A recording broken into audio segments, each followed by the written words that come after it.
Chapter 500. The second soldier suffered the same fate, followed by the third, the fourth. It was just like a normal drill. There were only 20 Marines, and they captured all of the Jiaoji soldiers who were running around alone. From the moment they broke through the door to the end, it took less than 15 minutes, and the overall situation was decided. Maple Piaron led 2 of his team members into the barracks, but there was only a mess here. When there was not a single person in sight, the battle was declared to have ended. The swift action plan and lightning-fast surprise attack gave people the feeling that they were using a sledgehammer to kill a chicken. Even though Maple Piaron and the other soldiers had complete control of May Island, they did not show any excitement on their faces. Perhaps to them, the mission was too easy to complete, and there was no longer any sense of challenge, let alone excitement. The warship behind them sailed past May Island. When Commander Nyeyong saw Maple Piaron and the other soldiers saluting him, he immediately returned a standard military salute and then said to the deputy commander beside him, "Leave one warship for platoon leader Maple. The rest of the ships move forward at full speed. The destination is No Weave City." After the order was given, the steam-powered ships that had been modified by the shipyard in Chichen City suddenly emitted black smoke, and like an arrow released from a bow, they flew across the sea and headed straight for No Weave City, which was dozens of miles away. No Weave City. It was still drizzling, but the soldiers and civilians of Jiaoji who had long been accustomed to such terrible weather did not have much of an impact. The city gates were wide open, and people were constantly entering and exiting. All kinds of hawking sounds could be heard, and it was very lively. On the tower of No Weave City, a Jiaoji soldier was leaning against a stone pillar and taking a nap. Perhaps it was the raindrops that fell on his face, causing him to slowly open his eyes at this moment. As he reached out to wipe the raindrops off his face, his gaze swept across the distance, and then he closed his eyes to continue his nap. But just as his head was about to lower, he suddenly thought of something and opened his eyes abruptly. He then pointed at the coastline in the distance with a somewhat shocked expression, and his voice also became a little stuttered due to the fear. "Enemy, enemy, enemy, enemy attack." Following this shout, the large ship in the distance had finished docking, and more black figures were running in this direction. More and more Jiaoji soldiers saw this scene from the top of the city walls and fell into chaos. Caught off guard by the sudden appearance of the enemy along the coastline and without receiving any signal from the island, the Jiaoji soldiers were completely unprepared. They didn't even have the time to close the city gates. All they could do was watch helplessly as the mercenaries in white sailor uniforms approached and entered the city. No Weave City is finished. Southern Ming Dynasty's capital, Nanjing House. The travel-worn Jiaoji diplomatic group entered the city. When the news reached the ears of Zhu Qijin, who was having a meal with Empress Qian in the palace, a smile finally appeared on his face. Long before the Jiaoji diplomatic mission entered the southern border, the embroidered uniform guard in charge of gathering information had already found out about their objective. The Duke of Zhongdang had unexpectedly led his troops through the Langsun region. Following that, he took down Tsui and Beidai, catching the Jiaoji army by surprise. When the news spread, even Zhu Qijin was shocked. He knew how powerful Yang Qindong was, and he had a clear understanding and evaluation of the military strength of the mercenaries. However, he still didn't expect them to be so powerful and so fast. They actually managed to kill their way into the inner region of Jiaoji. It took him a long time to calm down from the shock. Zhu Qijin was overjoyed as he knew his chance had come. Although Yang Qindong's strength was not what he wanted to see, his current actions had indeed solved a lot of problems for him. Once the southwest Jiaoji surrendered, Shiping King Mubin would be free and would no longer need to defend the southwest. When that time comes, he would be able to send out his troops to attack the Min King. If that was the case, then he had seen hope in reclaiming the lost land in the southwest. The excited Zhu Qijin suppressed the urge to order Mu Bin to send out his troops. He decided to see what the Jiaoji envoy group had to say first. Since they were here to admit defeat, he was not going to let them off the hook this time. He was going to squeeze them dry. He wouldn't forget that if the Jiaoji army hadn't helped the Min king, how could the other party have become so powerful? He also wouldn't forget that old man Lily still wanted to marry his third princess. "What's wrong, Your Majesty? You seem to be very happy." Empress Qian noticed that Zhu Qijin became much more excited after Chao Jishang came over and told him about the Jiaoji diplomatic mission. As the empress, she was naturally happy for the emperor. "Haha, Empress, we can finally hold our heads high this time. Just watch. It won't be long before the matter of the Southwest is resolved. Once that matter is resolved, we will work hard to govern. There will come a day when we return to the capital of the North. There can only be one great Ming, and there must be one." Seeing the emperor in such high spirits, Empress Qian was naturally overjoyed. She even ate an extra bowl of rice due to her poor appetite. The Jiaoji diplomatic mission entered the capital. As soon as they entered the relay station, they sent a letter to the Bureau of Rights, requesting an audience with Liu De, the Minister of Rights, and the Emperor of the Southern Ming Dynasty. Zhu Qijin had already issued a decree, so how could Liu De allow the other party to meet the Emperor so easily? Even he didn't plan on meeting the other party immediately. Instead, he sent a right assistant minister to probe the other party's bottom line. In Nanjing, the Jiaoji diplomatic mission and the Southern Ming Bureau of Rights were still probing each other. Within Jiaoji, scouts were galloping on horseback. They were all soldiers sent by the various cities of Jiuzhen County to ask for reinforcements. In the face of Niatong's Langfengai army and 2 naval auxiliary divisions, they had captured one city after another. In just the first day, Wuji and Shupu cities had fallen.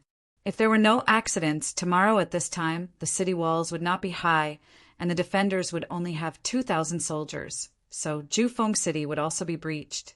Such speed made the generals of the various cities of Jiuzhen County tremble in fear. They could only send people out to Haniai City to ask for reinforcements. However, even the generals who sent people out knew that distant water couldn't quench their immediate thirst. Before reinforcements arrived, they would lose their cities and their positions. This time, even if they lost, they couldn't understand why. Didn't they say they were going to negotiate? Moreover, the negotiations were going smoothly. Why did the mercenaries suddenly attack? What was going on? Jiaoji Prime Minister Wan Chunqing also didn't understand what was going on. While they were eating dinner in their temporary residence, the head of the guards suddenly came to report that there were many more mercenaries outside the residence. They had actually surrounded the residence. "They surrounded us? What do they want?" Wan Chunqing hurriedly put down his chopsticks and looked at the guard captain in confusion. "This subordinate doesn't know." The guard captain shook his head and added, "However, those people don't seem to have any intention of charging in. They're just guarding the door and preventing our people from entering." "They're only surrounding us? Could it be that there's a change in the military situation?" The Prime Minister was indeed the Prime Minister. Wan Chunqing immediately thought of a possibility. Then he exclaimed, "Quickly, go negotiate with the mercenaries outside. I want to see the Duke of Loyalty. If that doesn't work, I can also see General Hongjin." The sudden change made Wan Chunqing's expression change greatly, although he still didn't know what had happened outside. Although he didn't know what was going on outside, just the fact that the residence was surrounded was enough for him to think of the worst. "Sir, this subordinate has tried, but the other party didn't pay attention to me." The guard captain first raised his head and looked at Yang Qindong with a very difficult expression. Then he lowered his head again. Plop! Wan Chunqing sat back down on the wooden chair. His eyes were glazed over. He knew that this time the matter was serious. The moment Prime Minister Ruan's temporary residence was surrounded was the moment the mercenaries set out. 50,000 young Han people from Jiaoji had already entered Beidai City. Along with them were 5,000 Type 81 rifles made in Qiqian City's arsenal, as well as 20 individual rocket launchers and some corresponding firearms and ammunition. This was all that the munitions factory had in stock at the moment. Although Gao Xiong had dominated the seas with the navy and obtained a lot of copper and iron, the actual production was still very low. It was different from the production lines of factories in the future. Many things still needed to be completed by manpower. This made it so that during normal times, the things produced could still be used by the army. However, once there was a war, the production and consumption could not be proportional. For this matter, Yang Qindong had ordered the arsenal to continue expanding. His footsteps of conquering the world did not want to stop because of firearms and ammunition. However, some things could not be eaten in one bite. It needed to be digested and absorbed slowly. The manufacturing of weapons was based on this principle. The 5,000 Type 81 rifles sent from the rear were only for Lung Fong and the auxiliary soldiers to use. After all, if a gun fired too many bullets, there would be problems with the rifling. Problems such as the accuracy of the gun and the jamming of bullets would follow one after another. It was necessary to have a replacement port. The lack of firearms was also the reason why Yang Qindong allowed Hong Jin to form his own mercenary army. Firstly, there would be someone to manage Jiaoji in the future. Secondly, to prevent firearms from being wasted for no reason, there would be a need for some cold weapons battles. This was the time when Hong Jin and the rest could be used. Chapter 501. However, in order to prevent a situation like this from happening in the future, they were only allowed to have 30,000 soldiers. This was a form of self-protection. With weapons and sufficient manpower, Yang Qindong did not want to wait any longer. He wanted to take down Jiaoji first. This was the first step towards achieving his life goal. If he could not even conquer a small country like Jiaoji, how could he conquer the entire world? Only one auxiliary battalion and one temporary auxiliary battalion were left in Beidai City. Not counting the companies directly under the regiment, there were a total of 20 fully staffed battalions. They set off from Beidai City towards Hanoi City. The person in charge of the vanguard was the commander of the 3rd Battalion, Kong Chuanxin. The commander of the 1st Battalion, Wu Shang, was still fighting the black soldiers of the Jiaoji Chen Heijin tribe in the Langsan region.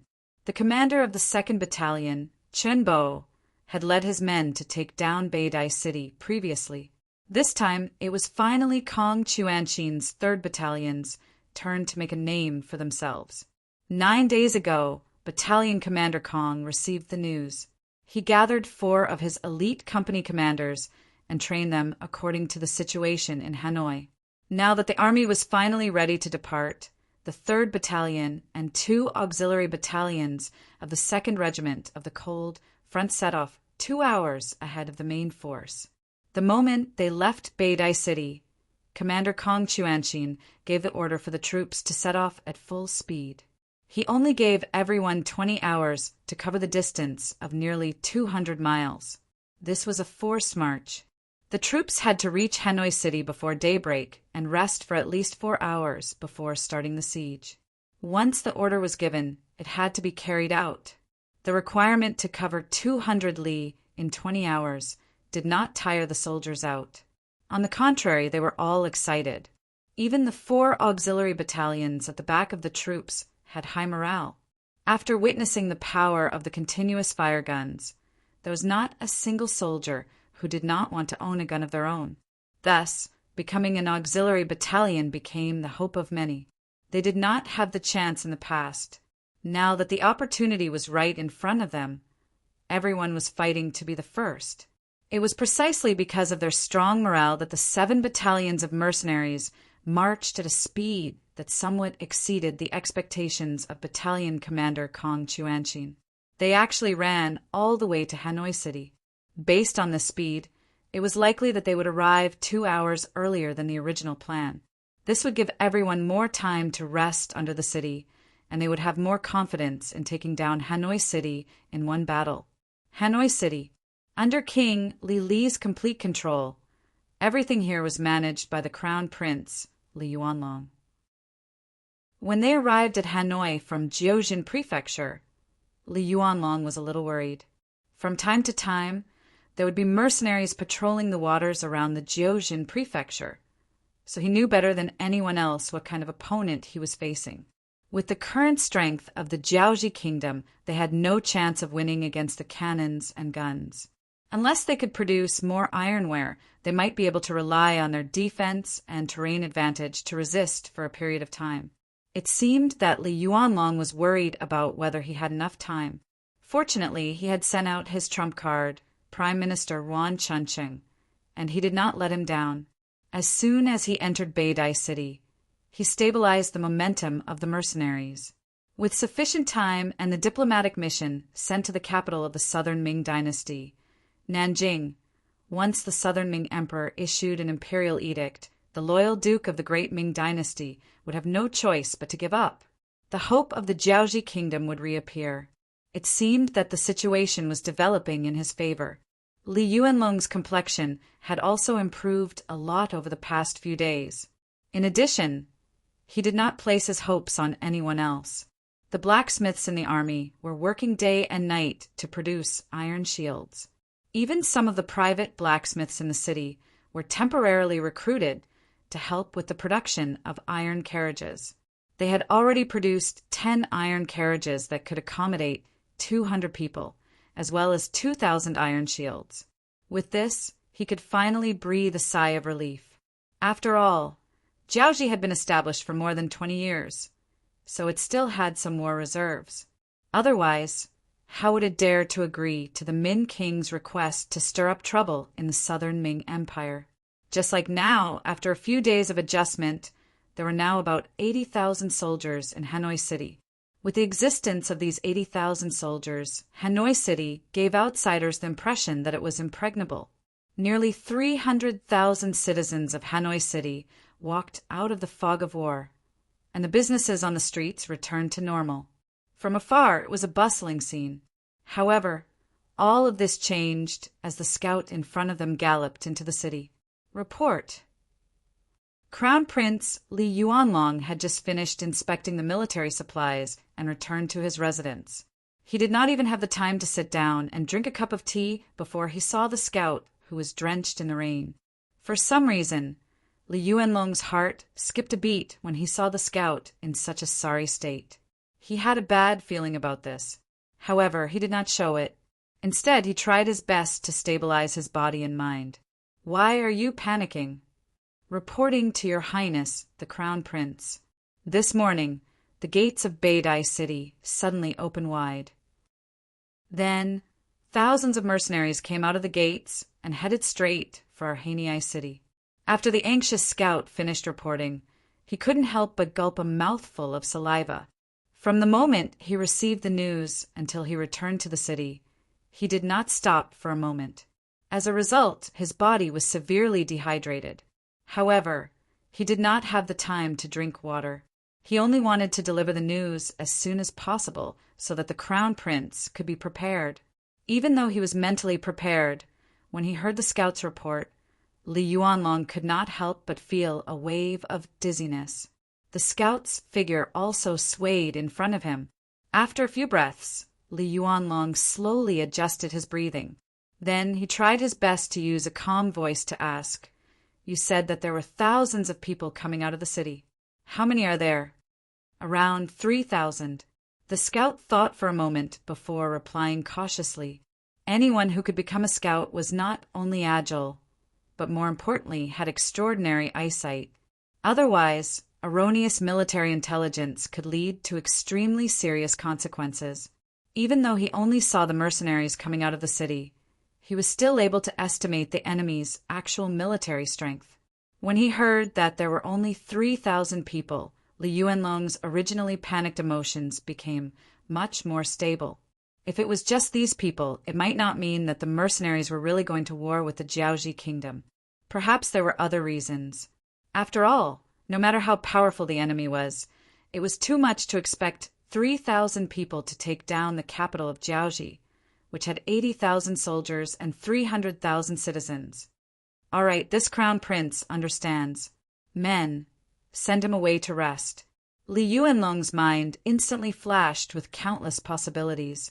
When he saw that the scout had left, he said to another guard beside him, "Immediately go and find General Fan and General Yuan." In less than an hour, the famous general of the Jiaoji kingdom, Fan Yuhai, General Yuan Gongwang, Huang Hua, Li Xiaozhong, and the others hurriedly arrived at the crown prince's residence. Even though they didn't know what had happened, the crown prince's sudden summons meant that something big must have happened. When the generals arrived at the main hall of the crown prince's residence, Crown Prince Li Yuanlong walked into the hall under the protection of a few guards. "Greetings, Your Highness the Crown Prince." The generals bowed. "Generals, there's no need to be so courteous." Li Yuanlong sat down on a large chair and swept his gaze across the generals. Then he said in a low voice, "I just received a report from a scout that 3,000 mercenaries suddenly came out of Beidai City. They are heading straight for our Hanoi city. Perhaps they will appear at the city's gates tomorrow." What? When the generals heard this, their expressions changed. It was obvious that they were shocked by this sudden news. However, this change in expression didn't show fear. Instead, it revealed a hint of excitement. As for the mercenaries, Yuan Gongwang and Huang Hua were the only two generals who had fought with them. Moreover, Yuan Gongwang had fought with the mercenaries in the rainforest of Mount Liang. From the beginning to the end, he hadn't seen the mercenaries. Even though his losses weren't small, he didn't have any direct knowledge of them. On the contrary, ever since he returned to Hanoi City, he had been thinking about blood. However, because the Crown Prince's policy was to delay the negotiations, there was no room for him to display his skills. Now that he finally had a chance to fight, how could he not be excited? Yuan Gongwang wasn't the only one who thought this way. Other than Huang Hua, all the other generals had the same thought. The Crown Prince's words were very clear. This time, there were only 3,000 mercenaries. 3,000 people. How big of a storm could they cause? If the other party had only sent 30,000 people, it might be scary. However, with the difference in numbers, how could they show the slightest bit of fear? Crown Prince Li Yuanlong was also paying attention to the reactions of the generals. He was very satisfied with the answer. Other than Huang Hua and Fan Yuhai, who were frowning, the other generals had an eager expression. They couldn't wait to lead their troops into battle. Huang Hua's performance was within Li Yuanlong's expectations. This person had once led 5,000 mercenaries to attack Beidai City. The result was a crushing defeat. With such a shadow in his heart, it was normal for him to have no confidence when facing the mercenaries. However, Fan Yuhai was also frowning.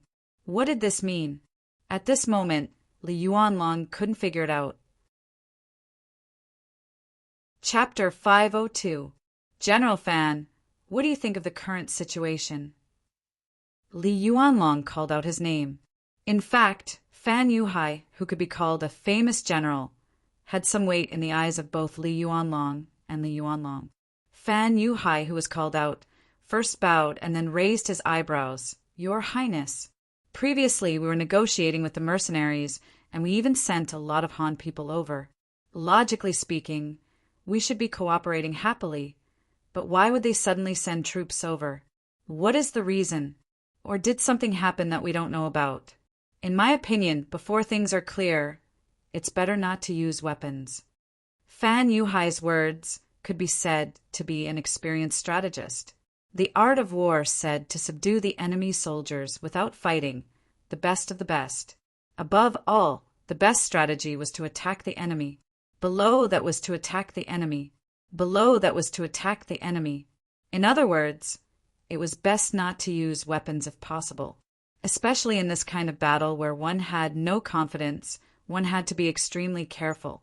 The other generals were clearly dissatisfied with Fan Yuhai's words. The so-called generals were naturally the ones who led the troops. However, if the world was peaceful, their existence would not be so meaningful and they would inevitably be looked down upon. Therefore, a true general needed to use war to prove himself. Fan Yuhai only said that the situation was strange and needed to be investigated. If this was not to stop the soldiers, what else could it be? It would be strange if he could gain the support of the other generals. If it wasn't for the crown prince personally stating his stance, there would have been people criticizing Fan Yuhai and even impeaching him for being afraid of battle. This couldn't be said to be groundless. Crown Prince Li Yuanlong listened to Fan Yuhai's words seriously and then nodded in tacit agreement. That's right, General Fan's words are exactly what this crown prince is worried about. Before we can figure out what's going on, it's best if we don't use our weapons. Hearing that even the crown prince agreed with Fan Yuhai's words, Wang Gengwang and the other generals were inevitably disappointed. They originally thought that they would not have the chance to lead troops this time. Unexpectedly, Crown Prince Li Yuanlong continued, "But if the mercenaries arrive tomorrow, what should we do? Are we going to let them show off and challenge us? Of course not. We don't want to go to war, but we aren't afraid of war. If the mercenaries really dare to do this, the soldiers of Jiaoji won't be afraid. We'll just go out of the city and destroy their prestige." Fan Yuhai raised his head and said with determination, "Anyone who could be called a famous general would not be a coward." It wasn't that Fan Yuhai didn't want to fight, but he didn't want to fight a cowardly battle without any basis. The so-called war was nothing more than a final choice in the face of the futility of peace talks and other situations. If there were other ways, no one would choose such a path that would waste manpower and resources. However, if the mercenaries were really looking down on the Jiaoji army, there was no harm in teaching them a lesson.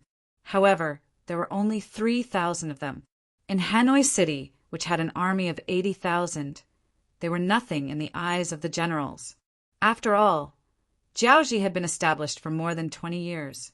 Their military strength was definitely not limited to this. Previously, he had considered the fact that Hanoi City could not afford to station too many soldiers, so he had only sent 80,000. If he really wanted to mobilize, it would not be a problem to gather another 100,000 soldiers in the entire Jiaoji prefecture. Good. Hearing Fan Yuhai's words, Li Yuanlong replied happily.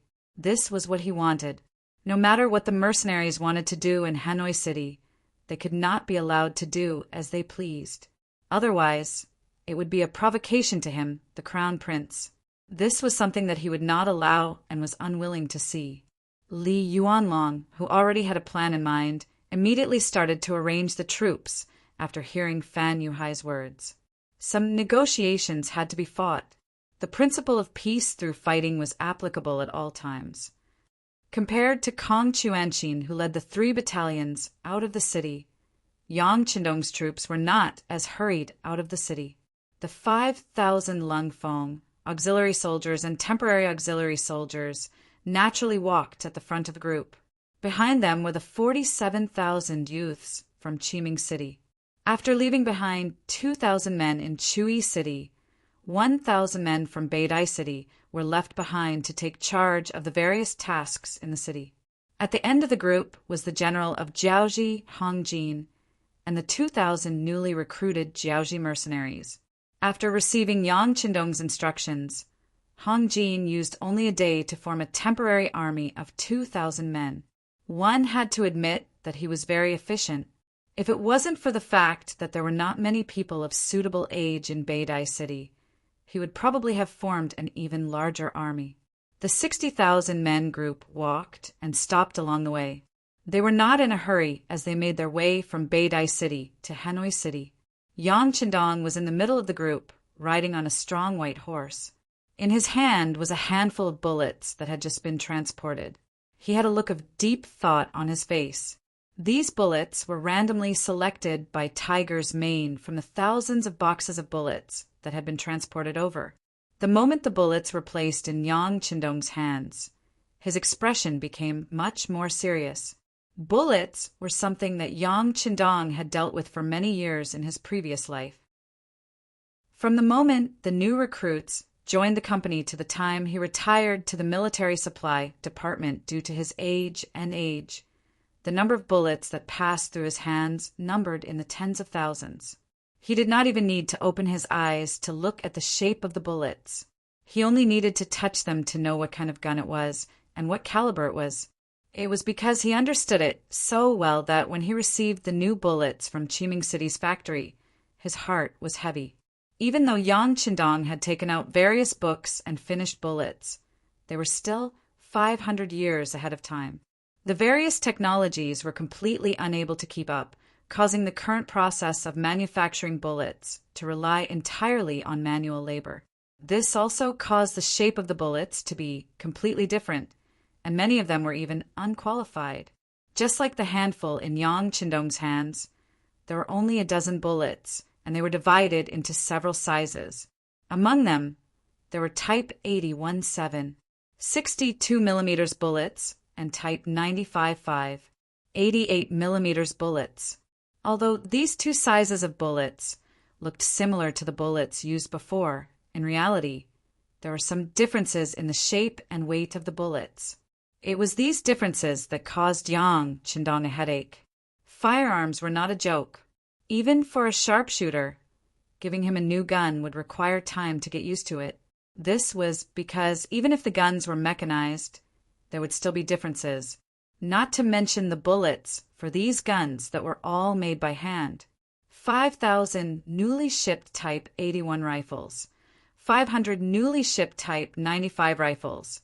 Yang Qindong had seen them all, and the differences were not small. Now that the differences in the bullets were so great, it would greatly reduce the accuracy of the bullets. This was where Yang Qindong was worried. First, the second batch of guns and bullets were slightly better. After all, they were all made by experienced blacksmiths. Although there were some differences, the problem was not too big. The accuracy on the battlefield could still reach about 70%. However, because of the increase in demand at the front, the munitions factory at the rear was constantly expanding. The new recruits were mostly inexperienced, so the specifications of the products were naturally much worse. Yesterday, at the temporary shooting range in Beatty City, Yang Qindong had tried it himself. With his strength, the bullets he shot only hit the target 60% of the time. After constant shooting correction, the hit rate finally reached more than 80%. It was easy to imagine that after equipping the normal auxiliary soldiers, they would have a 30% accuracy rate. That would already be very good. This was the case when technology was not developed. Yang Qindong also knew that some things could not be forced. He could only hope that the soldiers could quickly adapt to the new guns and bullets and not let these things adapt to them. Yang Qindong, who was riding on the horse, suddenly opened his eyes and said to Tiger's Mane, who was also riding on the side, "Inform the army that there is no need to rush. Every morning and afternoon, set aside an hour for target practice." Target practice? Tiger's Mane's face showed a look of confusion. He wanted to say that target practice was a waste of bullets, and even the wear and tear of the guns was not small. But since it was an order from the young master, of course, he would unconditionally carry it out. He nodded, then turned around and rode off to inform the army. How could Yang Qindong not know about these disadvantages? But if the soldiers were not fully adapted to the guns and ammunition, when faced with the charge of the enemy on the battlefield, the guns in their hands would not be accurate. Once the enemy really rushed in front of them, the losses would be huge. No matter what, guns were inanimate objects. Now that they were worn out, they could kill more enemies on the battlefield, increase their accuracy, and reduce the number of casualties. No matter how one looked at it, it was worth it. Through target practice, the soldiers would be more compatible with the unique guns in their hands. This was the only thing Yang Qindong could do for the soldiers. Not long after the order was given, the army stopped, and close to 50,000 Crimson City youths started to cook. Not far away, gunshots could be heard. The target practice had begun. The deafening gunshots caused the originally disorganized Jiaoji mercenaries to change their minds. At this moment, Hong Jin's words finally carried more weight, and more people knew what it meant to obey orders. Below Hanoi City, before midnight, the 7 battalions of mercenaries had arrived at a place 5 miles away from the city. They quickly set up tents here. Other than the 2 companies of soldiers who were in charge of guarding and keeping watch, the rest of the soldiers went to sleep after eating. Everyone knew that when dawn came, there would be a huge battle waiting for them. Chapter 503. While the soldiers were resting, Kong Chuanxin, as the battalion commander, did not go to rest. Instead, he called for his 4 company commanders and 6 auxiliary battalion commanders to gather around a bonfire for a meeting. Ever since they left Beidai City, Kong Chuanxin's excitement hadn't stopped. This was the first battle against the capital of the Jiaoji nation, Hanoi City. Now that it was handed over to him, it was enough to prove how much the 6th young master valued him. This was also the first time the mercenaries fought against an enemy's capital. It was bound to be recorded in the annals of history. As the commander of this battle, he was bound to be remembered in the history of the mercenaries. However, whether this record was good or bad would depend on tomorrow's performance. He called all the officers over for a discussion. Even though there were 7 battalion commanders, including himself, but in reality there are still some differences in strength. For example, Kong Chuanxin's position as the commander of the Cold Vanguard Battalion had the highest authority. He was equivalent to a battalion commander of the A Battalion, an auxiliary battalion was equivalent to a B Battalion, and a temporary auxiliary battalion was equivalent to a C Battalion. Therefore, right from the start of the meeting, Kong Chuanxin held the initiative. He didn't even bother to ask the other 6 battalion commanders what they thought. Instead, he focused his attention on Tian Su, the company commander of the 3rd Battalion's 1st Company. If the 3rd Battalion of the Cold Vanguard Battalion was the main offensive company, then the commander of the 1st Company under him was the best company of the 3rd Battalion. At the very least, the destructive power and military strength of this company was far greater than that of an auxiliary battalion. Compared to the temporary auxiliary battalion, it was at least 3 to 4 times more powerful. 1st Company Commander, what do you think of being the main offensive force for tomorrow's battle? Kong Chuanxin asked directly without any pleasantries. Thank you for your trust. 1st Company will definitely complete the mission. Tian stood up excitedly. His face was flushed with excitement. Naturally, the other 3 company commanders of the 3rd Battalion were dissatisfied, but there was nothing they could do about it. After all, he was the company commander of the 1st Company. In the previous few small-scale competitions held in the barracks, the 1st Company had always been victorious. They were the most outstanding in all aspects, and this was also recognized by everyone. After considering the importance of tomorrow's battle, the 3 company commanders didn't say anything, even though they were still a little jealous. It was a good thing to have a certain level of competition. However, if internal strife were to occur because of this, it would ultimately affect the overall combat strength of the entire 3rd Battalion. That would be a big deal. The result was very straightforward. Whoever had internal strife would be fired. Due to this reason, since the establishment of Cold Front, for company-level officers had been demoted because of internal strife. They had all been reported to the 6th young master for approval. The 4 company commanders, who originally had a bright future ahead of them, wanted to achieve more achievements, so they started to play tricks in the dark. Later, they were discovered by the government and reported to the 6th young master. The 4 of them were immediately removed from their positions and sent to the various factories in Crimson City for observation. If they didn't perform well, they would be sent to farm, and there would be no future for them. The 6th young master had said more than once that it was hard to find a 3-legged toad, but there were plenty of 2-legged people. Especially in the Cold Front, there were many heroes and heroines. Even without them, the Cold Front would still continue. If anyone dared to have such thoughts and wanted to challenge his bottom line, then they could try. After the incident with the 4 company commanders, the relationship between the officers had improved a lot. Normal competition still existed, and this was encouraged by the higher-ups. However, there were no longer any cases of people using unscrupulous methods to achieve victory. Perhaps there were still some who had such thoughts, but they definitely wouldn't dare to do it. When Tian Su was called out by Kong Chuanxin, his face was filled with excitement. Kong Chuanxin was also very satisfied with the morale of the other party. He nodded and said, "Good. Tomorrow morning, we will see your company's performance. The other battalions will cooperate with you. However, I will say the ugly words first. If your performance is not good, and you don't reach the standard of your usual training, then this battalion commander will have the authority to replace you at any time. When that time comes, don't come complaining to me. Yes, I promise to complete the mission." After saying this, Tian scratched his head embarrassedly. Obviously, this wasn't the first time he had complained to his superiors because he couldn't get the main attack mission.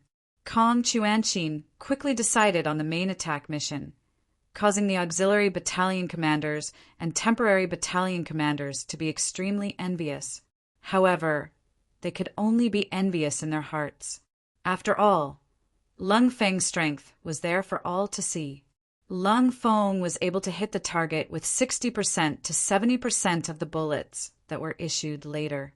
However, the temporary battalion commanders only had an average of 30% of the bullets.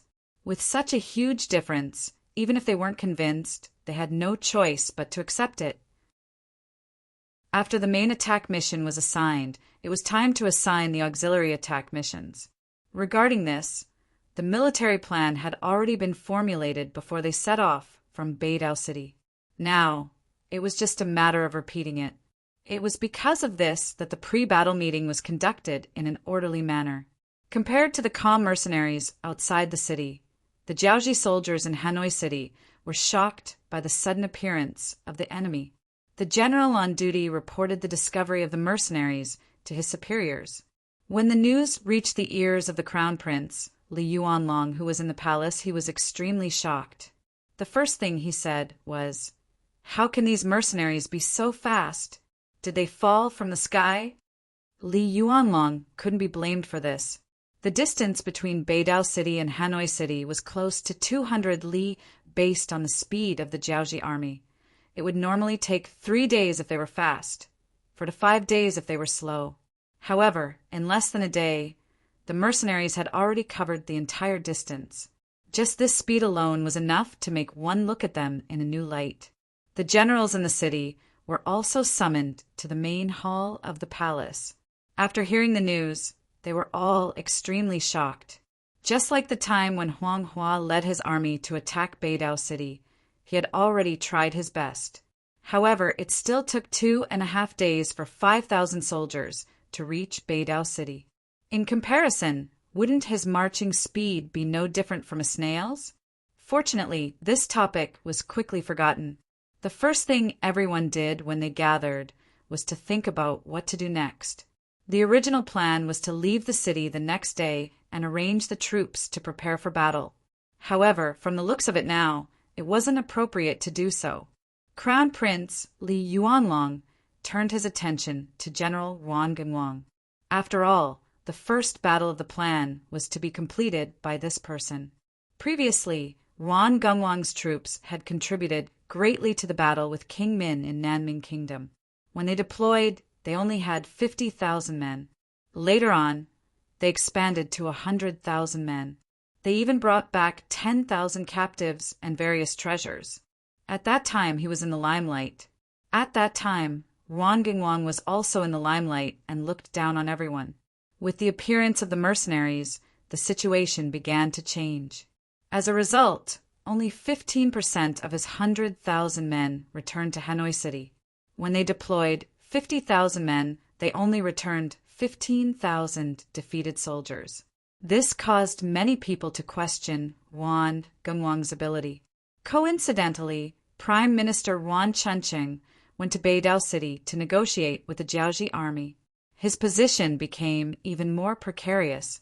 Helplessly, he could only try his best to fight for the role of the vanguard. He hoped that he could redeem himself from the previous defeat and become a pillar among the generals again. Li Yuanlong also gave him a chance to turn over a new leaf. He used his position as crown prince to convince everyone. Not only did he not take back his original authority of 15,000 men, he gave him another 5,000 men, making 20,000 men as the vanguard. 20,000 men against 3,000 mercenaries. The ratio was 7-1. Furthermore, they were fighting on their home ground. No one saw the possibility of defeat. However, the sudden appearance of the mercenaries had caught them off guard. However, after the initial panic, Wan Gungwang already walked out of the ranks in armor. He cupped his fist and said to Li Yuanlong, "Your Highness, I am willing to lead soldiers out of the city tonight to set up defenses in preparation for tomorrow's battle." Good. Li Yuanlong was waiting for this sentence. "Thank you for your hard work, General Wan. In a while, you can go get 1,000 iron shields to prepare for tomorrow's battle. The other generals, do your own work according to what we discussed earlier. When the sky brightens, follow me to the city tower to take a look." Yes. All the generals bowed and replied in unison. Among them, Wan Gungwang's face was flushed red. He was faintly excited. Not long after the generals came out of the palace, returned to the camp, Wan Gungwang's troops moved. 20,000 soldiers came out of the east side of the city and began to form a formation 2 miles away from the city. They made a huge commotion. This also attracted the attention of the mercenaries. The 2 company commanders in charge of security had their bayonets loaded with guns. If anything unexpected happened, they would fire their guns. Fortunately, Wan Gungwang's troops only came out of the city and did not intend to attack immediately. Perhaps he also wanted to take action at dawn. This was an opportunity to perform well in front of the crown prince and the civil and military officials. If they attacked the camp now, even if they won, how many people would be able to see their majestic and heroic appearance? Fortunately, Wan Gungwang did not send troops out at night. Otherwise, they who were not good at night battles would lose even more miserably. Of course, General Wan did not understand this point yet. Everything would have to wait until dawn. After the results of the battle were out, he would know what it meant to strike a stone with an egg. Following this, even though the distance between the 2 armies was less than 3 miles, and the enemy's barracks could be seen from afar, it was still peaceful. When dawn broke the next day, smoke rose from the camp. The cooks started to get busy. A great battle was about to take place in Jiaoji. Chapter 504. Southern Ming Capital, Nanjing Imperial Palace. The Minister of Rites, Lu Da, was asked to stay behind by Zhu Qijin after the morning assembly. Compared to a while ago, Zhu Qijin's face was much rosier, and his mental state was much stronger. Even when he spoke to his subjects, his tone was much friendlier. "Minister Lu, how are the negotiations with the Jiaoji diplomatic mission going?" "Your Majesty, this subject is preparing to report this matter to you. Just last night, after the efforts of the officials from the Ministry of Rites, the Jiaoji diplomatic group finally agreed to submit to the Southern Ming dynasty. If needed, they can also send troops to attack the Min King's army. Your Majesty only needs to issue a decree for the Duke of Loyalty to disband the mercenaries." When talking about these, Lu Da could be said to be talking non-stop, spittle flying everywhere. The so-called unity of the Ministry of Rites was actually nothing much. It was only because the Jiaoji diplomatic mission could not drag on any longer that they took the initiative to give in. However, other people didn't know about all this. Lu Da could naturally put all the credit on his head and flatter himself. Oh, when Zhu Qijin heard that Jiaoji was not only willing to submit, but also send troops to help him deal with the rebel king of Min's faction, his eyes widened. He then shouted loudly and slapped his hands on the dragon shore. It was no wonder that Zhu Qijin was so excited. If it was a small Jiaoji in the past, he would not take it seriously. However, ever since his defeat at the Battle of Tumu, he had not had a peaceful time. He had walked step by step. To be able to persevere until now, he felt somewhat tired. After enduring for so long, he finally saw hope. How could he not be excited? How could he not be excited Zhu Qijin was truly happy. The king of Min was able to gain power with the help of the Jiaoji army. Why couldn't he gain their help to defeat the enemy? Once the king of Min's army was defeated, the southern Ming would take back Guangdong, Guangxi, and Yunnan. Not only that, he had also gained the friendship of Jiaoji.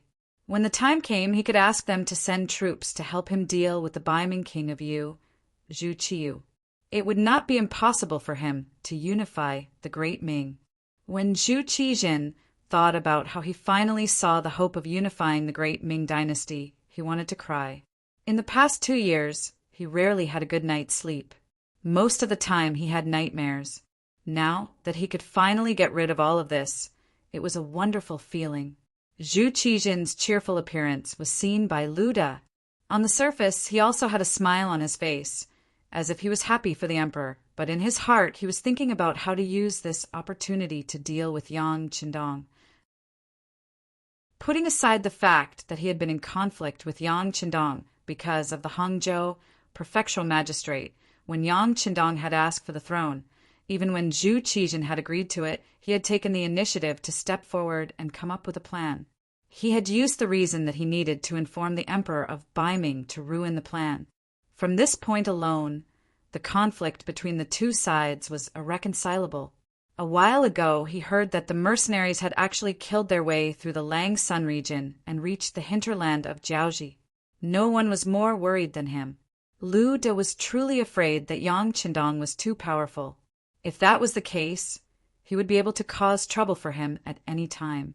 Just as he was anxious and hesitant, even Lu De was thinking about whether he should send someone to contact Yang Qindong privately and take the initiative to submit to him in order to ensure his safety in the future. The Jiaoji diplomatic group appeared the right time. After forgiving them for 2 or 3 days, they completely submitted to him. This gave Lu De hope that the matter could be resolved. Now that he saw how happy Zhu Qijin was, he rolled his eyes and cupped his fists. "Your Majesty, Jiaoji is willing to submit to you and is willing to help your Majesty send troops to quell the rebellion. However, there is a prerequisite for all of this. That is, the Duke of Loyalty has to disband the mercenaries. However, there is a saying since ancient times that when a general is away, military orders cannot be given. Will he agree? HM?" After hearing this, Zhu Qijin's eyes flashed with anger. He was the current emperor. His words were the imperial edict. If anyone disobeyed, it would be considered as disobeying the imperial edict. Who would dare to disobey the imperial edict? Of course, this anger was only a flash. Even Zhu Qijin himself knew that his so-called authority as the emperor was naturally an extraordinary existence in the eyes of other officials, but it might not really have any effect on Yang Qindong. Didn't he previously order the Duke of Loyalty, who had resolved the rebellion in Guangdong, to disband the mercenaries and return to the capital? However, the other party still didn't agree. Not to mention, Jiaoji, which was thousands of li away, had the qualifications to disobey the imperial edict. If Yang Qindong disobeyed his imperial edict, wouldn't his reputation as the emperor be tarnished if word got out? If that really happened, Jiaoji wouldn't seek him out even if they had to admit defeat. The favorable situation would be lost in an instant. Zhu Qijin felt a headache coming on. But no matter what, he was still an emperor. Even if Zhu Qijin didn't have the confidence, he couldn't show weakness in front of an official. So he only said ambiguously, "Beloved official Lu is right. The Duke of Zhongdan is currently fighting a bloody battle in Jiaoji. We also don't know what the situation is like there. If the imperial edict delayed something important, wouldn't it be our fault?" He wasn't confident at all. However, he made it sound so dignified. Otherwise, how could he be the emperor? The word official could be said in any way. Although he understood this, Lu De definitely wouldn't expose him. This was a slap to the emperor's face. Unless he didn't want to live anymore, he definitely wouldn't do it. Not only that, he also pretended to be very understanding. "Your Majesty is wise. The Duke of Loyalty situation isn't something we can know about immediately. Perhaps he's facing some difficulties, Seeing Lu De on the right track, Zhu Qijin was naturally very happy. He hurriedly nodded and said, "Yes, yes. Beloved official Lu is still the one who understands us." "That's right. Does the Jiaoji diplomatic corps have any other explanation?" Clearly, Zhu Qijin was trying to think of another way by asking this question. After all, he couldn't guarantee that the imperial edict would be able to persuade Yang Qindong. He wanted to think of a solution from the weakened Jiaoji diplomatic corps. Lu De understood Zhu Qijin's intentions and had a troubled expression. "I'm afraid that won't work. If the Duke of Loyalty doesn't withdraw his troops, Jiaoji can't even take care of itself. How can they help us?" "Is that so?" "That's true." Zhu Qijin nodded and didn't say anything else. Lu De, who was standing below, was secretly discussing Zhu Qijin's fantasy. He didn't have 100% confidence in making Yang Qindong withdraw his troops from Jiaoji. Yet he still wanted Jiaoji to send troops to help him deal with the rebellious Min royal lineage. He wanted to take all the good things in the world. How could that be possible? Not to mention that Lu De really didn't have any way to persuade the Jiaoji army. Even if he did, he wouldn't help. He couldn't wait for Yang Qindong to be unlucky. Now that he had finally found an opportunity, how could he take the initiative to retreat? As the saying goes, one should take action when one should. Seeing Zhu Qijin hesitate, Lu De hardened his heart and decided to add fuel to the fire. However, if he did so, the hatred between him and Yang Qindong would be irreconcilable. But unless that was the case, he would have to lower his head to Yang Qindong. For Lu De, the Minister of Rights, to lower his head to a junior was too embarrassing. That would be no different from killing him. After making the decision to offend Yang Qindong to the end, Lu De saw Zhu Qijin's silence and spoke again. "Your Majesty, it's actually not impossible to persuade the Duke of Loyalty." Zhu Qijin was still thinking about how to use the current situation to obtain the best advantage for himself when he suddenly heard Lu De's words. "Beloved official Lu, you say you have a way? What is it?" "Your Majesty, there is a way. However, if we do this, it will inevitably draw the displeasure of the Duke of Loyalty. However, compared to resolving the King of Min's rebellion and restoring the southern Ming Empire's clarity, one person's honor and disgrace are nothing. In short, we will have to ask your Majesty to make a decision." Lu De didn't directly state the method. Instead, he had a troubled expression on his face. He wanted to do his best to distance himself from the matter. Zhu Qijin didn't think so much. He only wanted to solve the problem. Thus, he looked at Lu De with an urging expression. "Beloved official Lu, if you have an idea, just say it. Whether it will work or not, we will make the decision." "Yes." Lu De hurriedly agreed and then said, "Your Majesty, from what this official knows, the Duke of Loyalty has an extremely good relationship with his fourth brother. This person is now in Fujian's Jianing Prefecture. If we can persuade this person, I think the Duke of Loyalty will have to withdraw his troops for the sake of kinship. However, in this way, it is inevitable that he will have resentment." Lu De didn't say much after that. He believed that Zhu Qijin must have understood his hint. To put it bluntly, it was to use Yang Qindong's fourth brother as a hostage to blackmail him. Although this method was not open and above board, compared to getting everything, it was worth it. Zhu Qijin did understand Lu De's meaning, but he didn't immediately make a decision. Of course, he knew that once he did so, it was tantamount to offending Yang Qindong to death. Yang Qindong was not an outsider.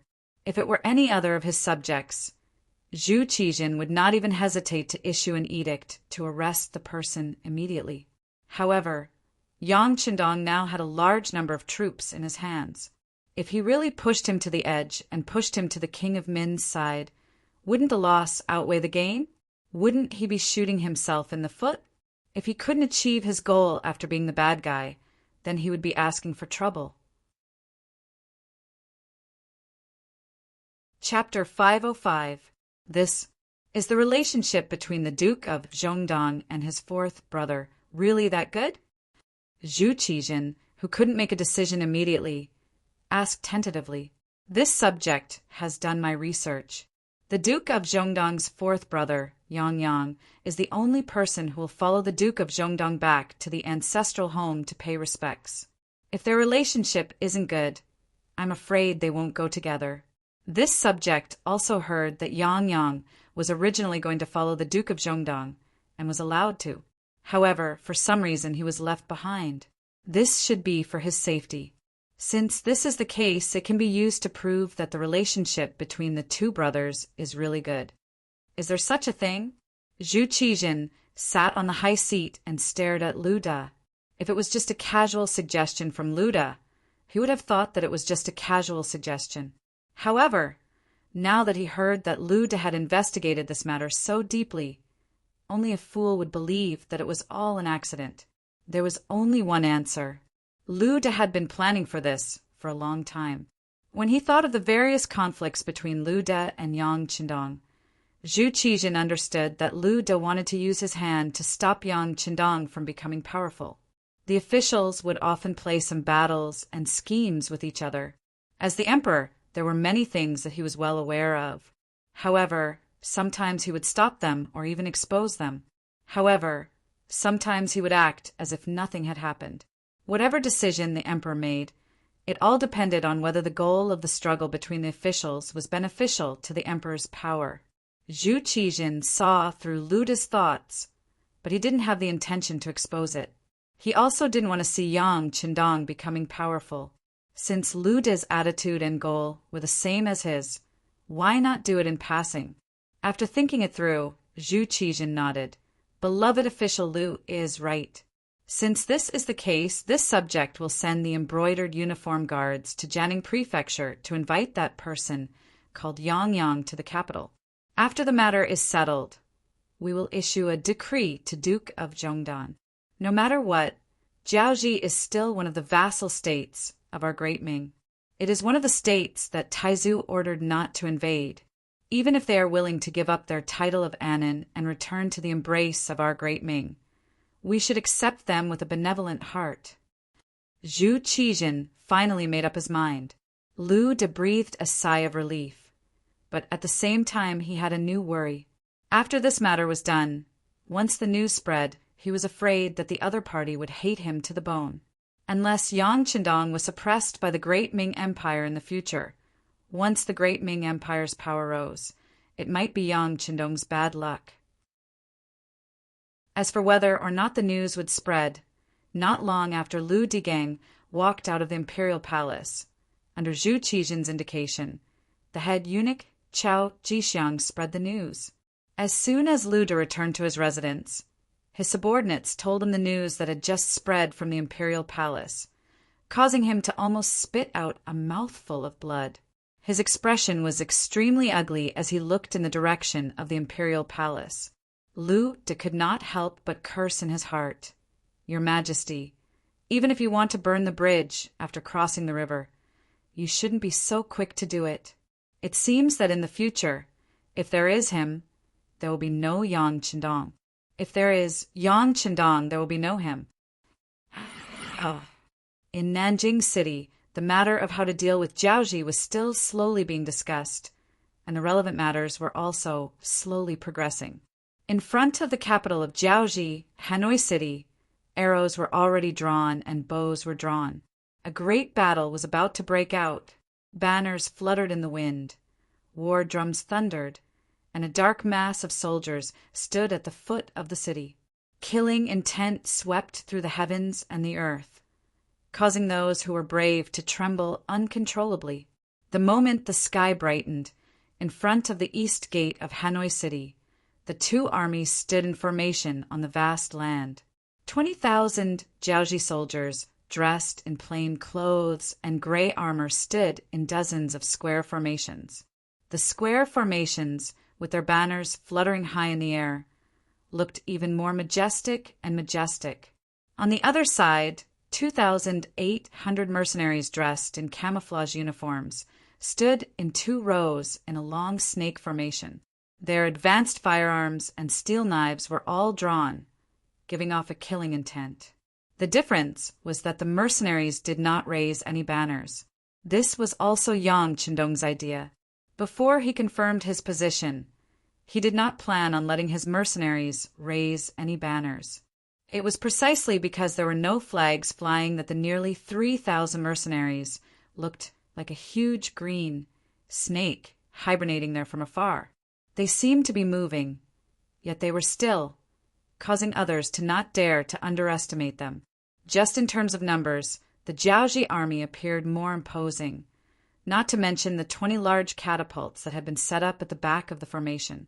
These catapults could throw boulders weighing almost 100 kilograms into the air. The furthest they could reach was more than 500 meters. They could be said to be the cold weapon with the longest range. Behind them were the catapults that could attack from afar. At the front of the formation was 1,000-men iron shield formation. With these, they could block the enemy's firearms.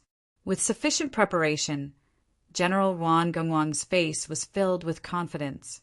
The war horn had been blown, but Wan Gengwang did not immediately give the order to attack. Instead, he turned his head to look at the top of the Hanoi city wall. When he saw Crown Prince Li Yuanlong and the others standing there and looking down, he felt the blood in his body flowing quickly. He was so excited that he pulled out the sword at his waist, pointed it forward, and shouted, "Advance! Advance!" The 1,000-man iron shield formation at the very front quickly changed its formation from a square to a horizontal line. Soon, it formed a huge dragon, walking at the very front of the formation. Normal shields were made of wood and iron. In the cold weapon era, they could defend against bows and arrows, but not bullets. A pure iron shield would be able to defend against long-range bullets, but it would have a lot of flaws. Even if they were raised for a short period of time, they would consume a lot of energy. Moreover, they would be inflexible and difficult to move with the army. Despite knowing these flaws and advantages, Wan Gengwang had no choice but to rely on them. In the first place, he didn't intend to use these shields to attack. He only needed them to protect his soldiers as they continued to advance. When they reached the range where they could start charging, he didn't believe that the enemy's muskets would be able to kill many people if 20,000 of them pressed forward at once. Under Wan Gengwang's orders, the 1,000 Iron Shield soldiers moved forward slowly. The other 20,000 Jiaoji soldiers hid behind them. Several square formations merged into one and moved forward slowly. Advance! Advance! Advance! With every step the army took, an earth-shattering shout could be heard. It was quite impressive and gave people a sense of awe. Damn, looks like these are elite soldiers. Company Commander Tian Su, who had received the mission of being the first to attack, could not help but snort when he saw the enemy 3 miles away, slowly moving towards him. Those who could become members of the Cold Vanguard were all proud. Those who could become a company commander were even more proud. It was rare for him to take anyone seriously. Now, the Jiaoji army was actually moving forward as though there was no one around them. In Tian Si's eyes, this was a form of provocation. If it were not for the fact that they were 1,000 meters away, he would have taught them a lesson with the 9-5 style. The Jiaoji army was still moving forward. The word advance kept coming out of their mouths. Gradually, they reached a peak. They were like a volcano that could erupt at any time. Once it reached a certain temperature, it would come rolling in.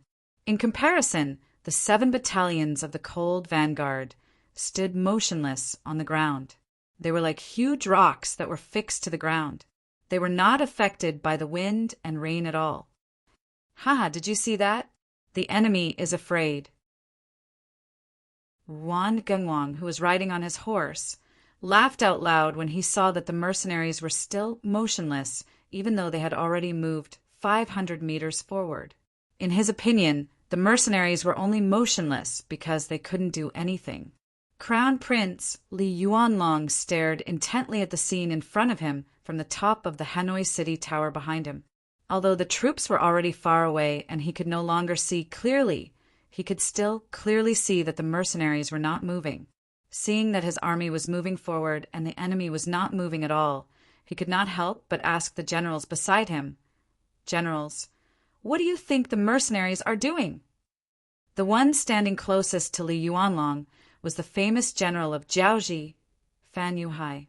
Compared to the other generals who were all smiling, his expression was more serious. When he heard the crown prince's question, he replied naturally, "The enemy is clearly using inaction to counter the enemy." To be honest, this kind of steadiness is something that our army cannot achieve. Just as Fan Yuhai finished speaking, another general, Li Xiaozhong, could not help but say, "General Fan, why do you have to raise the morale of others and lower your own? It is obvious that the mercenaries are scared by our army and do not dare to move." Li Xiaozhong was a member of the Li clan. Now that the Li clan was powerful in Jiaoji, his status as a general had also risen. When Fan Yuhai heard Li Xiaozhong's words, he did not try to argue with him. The generals on the battlefield were not like those civil officials who cared about words. They cared more about results. Before the results were out, it was hard to tell who was right and who was wrong. Crown Prince Li Yuanlong also did not say anything. Instead, he stared at everything in front of him with interest. He wanted to see how the powerful mercenaries would deal with the Jiaoji army that outnumbered them by several times. At the front of the battlefield, the distance between the two sides was rapidly shrinking. From the initial 3 li, it was now less than 700 meters. Even so, the word advance was still echoing in the air. The Jiaoji army's momentum was getting stronger and stronger. "Prepare your grenades. Shields my ass. In a moment, I will let them know what it means to lift a rock and smash it on their own feet." Facing the approaching enemy, Tian did not show a trace of fear. On the contrary, he gave an unquestionable military order to the soldiers below. Then he took down the 95 style from his body and stood in a standing position, ready to shoot. Chapter 506. Battalion Commander Kong Chuanxin was in the middle of the troops. Seeing the 20,000 Jiaoji soldiers closing in, his expression did not change. If one looked closely, one could see a trace of disapproval in his eyes. It wasn't because Kong Chuanxin was careless. Before he came, Yang Qindong had talked to him and told him about the iron shield that was being built in Hanoi City. This was all thanks to the Security Bureau.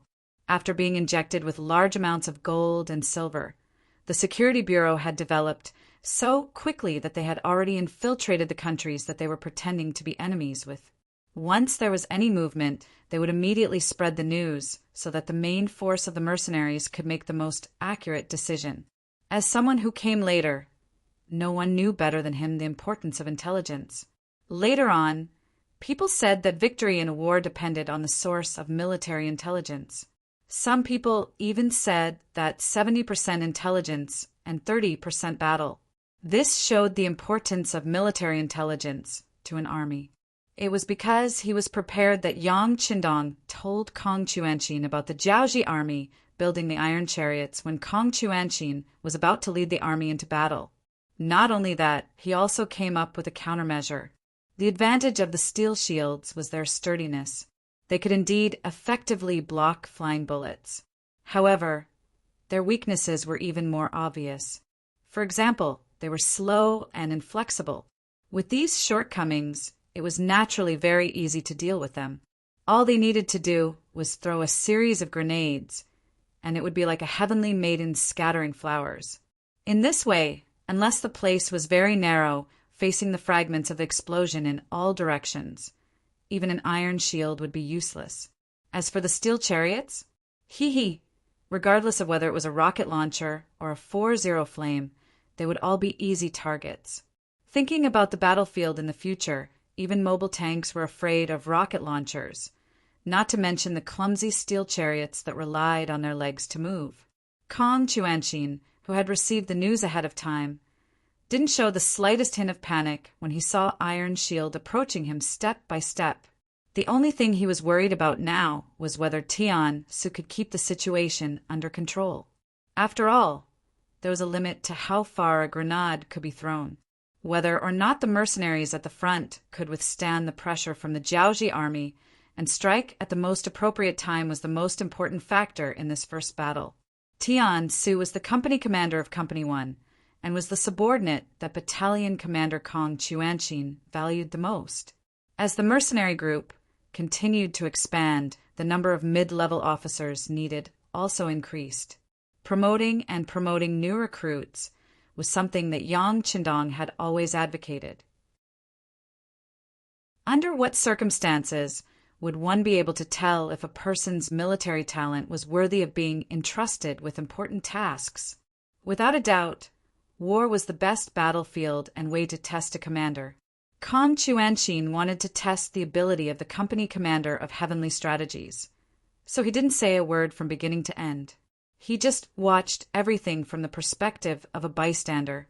Of course, if Heavenly policy was really useless, then the second company commander, third company commander, and fourth company commander could replace him at any time. This was also something Kong Chuanxin had prepared behind the back of the Heavenly policy.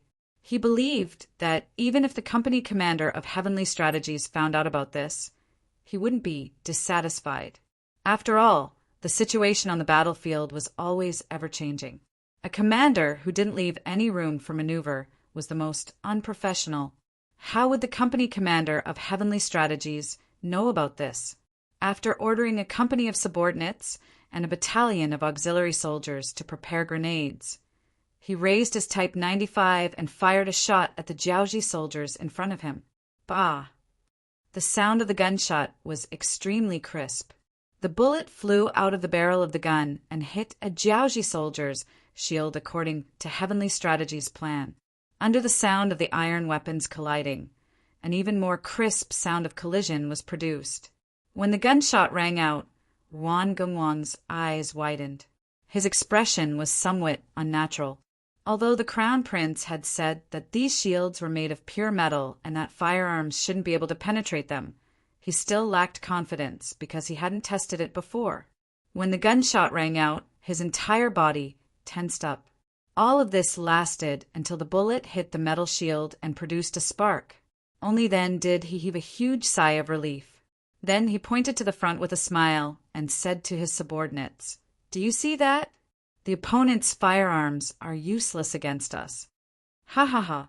The group of subordinates also laughed loudly as if they were in agreement. Previously, they were indeed a little nervous. Although they took the initiative to attack, their morale was astonishing. However, before they encountered firearms, they really didn't have confidence in their hearts. Now it was all good. The truth allowed them to relax. Not only the generals, but the soldiers below Yeshen were also frightened by the shot. However, when they saw that the troops in front of them didn't show any signs of chaos or uneasiness, these people also let go of their courage. When they shouted the word "advance," their voices were much louder and their speed was much faster. As expected, it's made of pure metal. Amazing! After firing the shot, Heavenly Strategies retracted the Type 95 and shook his head. Although he looked a little disappointed, he wasn't afraid at all. Obviously, this result was within his expectations. The two troops were still closing in on each other rapidly. For 100 meters, 300 meters, 200 meters, as they got closer and closer, both troops could clearly see each other's formation. A tense atmosphere began to spread. The emotions of war and killing were quickly condensed and focused. 150 meters, 130 meters, 100 meters at such a distance. Both sides could already see each other's figures and appearances. The archers of the Jiaoji army, who were hiding behind the metal shields, also prepared to fire their arrows. There were a total of 2,000 archers. One could imagine that if they didn't stop them, arrows would rain down from the sky. "Comrades, charge for 30 meters. Drop the bombs and shoot." His gaze was fixed on the enemy's every move. When he saw that the enemy was about to make the first move, Heavenly Strategies, who had been lazing around all this while, seemed to have changed into a different person. He suddenly roared and led the troops to charge forward. Heavenly Strategies' actions also led the soldiers beside him to charge forward as fast as they could. The Cold Vanguard Company and the auxiliary battalion, a total of 500 people, charged forward like arrows released from a bow. To the soldiers who had to run 25 kilometers in a day's training, the 30-meter distance was a sprint. In just a few seconds, they had crossed the required distance. Then, 500 grenades were tossed forward like rain. Under the 30-meter standing run, the flying speed of the grenades was much further than before. Basically, each grenade was thrown a distance of more than 60 meters. Under such superposition, the distance of 100 meters was covered in the blink of an eye. Before the Jiaoji army could react, including the 2,000 archers, they had just knocked their bows. Before they could release their arrows, the grenades that filled the sky rained down on their heads. What the hell is this? Many of the Jiaoji army instinctively had this question in their minds. However, just as this thought formed in their minds, the grenades that were thrown at them had already exploded above their heads, beside them and under their feet. Boom, boom, boom! The ground trembled and shrapnel flew everywhere. Flames rose and smoke lingered in the air. Following these sudden changes, the formation of the 1,000 iron shield bearers at the front of the Jiaoji army finally loosened. These iron shield bearers were originally holding heavy shields. After walking for nearly 3 miles, they were already exhausted. Suddenly, there was a loud noise and shockwave around them. It was mainly due to the various fragments attacking them. They were completely unprepared and were struck dumb in an instant. They only wanted to defend against the firearms in front of them. They did not expect such powerful explosives to suddenly explode beside them. The iron shield bearers, who seemed to have the tightest defense, were the first to collapse. The 2,000 archers who stood behind them in the second row also fell into chaos. The advantage of archers was that they could kill their enemies from a long distance. However, their disadvantage was also very obvious. Once they lost their protective barrier, their chest would be completely exposed to the enemy. There was no way to defend themselves at all. Needless to say, the explosions of the grenades were right above their heads. Who knew how many archers were killed or maimed by the power of the grenades? After a row of iron shield bearers and 2 rows of archers were defeated, the entire Jiaoji army was in chaos, surrounded by explosions and smoke. They did not even know what to do next. The Jiaoji army was stunned and their formation was in chaos. The mercenaries didn't panic. After throwing out the grenades, they started shooting with their guns. 500 people against 20,000 enemies. There was no need for them to aim. All they needed to do was to adjust the Type 95 and Type 81 assault rifles into continuous firing mode. Da-da-da, da-da-da-da. Bullets continued to spray out from the muzzles of the guns, shooting towards the Jiaoji soldiers opposite them. Every time the machine guns fired, a group of Jiaoji army would fall to the ground. They did not understand the situation and did not know what was going on. Many of them fell to the ground with unknown emotions. Some of the Jiaoji army soldiers, who were lucky enough not to be hit by the bullets, turned around and ran. When people encounter danger, they will have an instinct. This instinct is to turn around and run away. Unless there was something even more terrifying happening behind them, they would run until they could not run anymore. Chapter 507. The initial moment was terrifying. There was nothing more pitiful than a group of panicking, defeated soldiers. They scrambled to retreat. They shouted and ran, and many of them fell down. The Jiaoji soldiers who were shot didn't know what they were doing. They just instinctively retreated to the open city, gate behind them. General Wang Gingwang was in the middle of the army. Riding on a horse, he could see further than ordinary people. Naturally, he knew what had happened. The sudden explosion of the grenade was beyond his expectations. He had a bad feeling when he saw a large number of Iron Shield soldiers fall to the ground. However, before he could give the order, the entire army fell into chaos. Hold on. Charge forward. They have fewer people than us. As long as we charge forward, we can win. He shouted as he swung his sword at the retreating soldiers. He wanted to use this method to stop the army from retreating. However, under the fear of death, how many people would listen to his words? How many people would listen to him? But how many people would listen to it and take it to heart? The tide of retreating soldiers couldn't be stopped. Even though Wan Gungwang had killed 4 to 5 retreating Jiaoji soldiers, he couldn't reverse the situation. Not only that, Wan Gungwang, who was swinging his sword, became Tian Si's target. Riding on a horse and being higher than everyone else was a privilege of a general. However, at the same time, it was inevitable that he would become a conspicuous target. Tian Si targeted him. He held the 95 style firmly with both hands and raised the gun in a half-kneeling position. He adjusted his breathing and aimed between 3 points and 1 line. His finger gently touched the trigger of the gun. Then his shoulder shook. That was the recoil of the bullet. Bang! Bang! In the chaos, no one paid attention to the 2 gunshots. However, after the first gunshot missed the target, the second gunshot hit the target. Wan Gungwang, who was still swinging his sword and yelling at the retreating soldiers, felt a pain in his chest. Then his breathing became hurried. His body swayed a little on the horse before he lost the strength to hold onto it and fell from the horse. Once a person fell, the consequences would be very serious. Wan Gungwang, who had been shot, would not have died immediately. However, when he fell to the ground, countless feet stepped on his body. Not only did he not have a single breath left, but his entire face had also changed. At that moment, he was completely trampled to death. When Wan Gungwang fell off his horse and died, it meant that the 20,000 Jiaoji soldiers had completely retreated. Without anyone stopping them, the Jiaoji soldiers were running wildly. Less than 100 meters behind them, 500 mercenaries with guns were chasing after them, killing the last few Jiaoji soldiers who were running away. This seemed to have become a death sentence.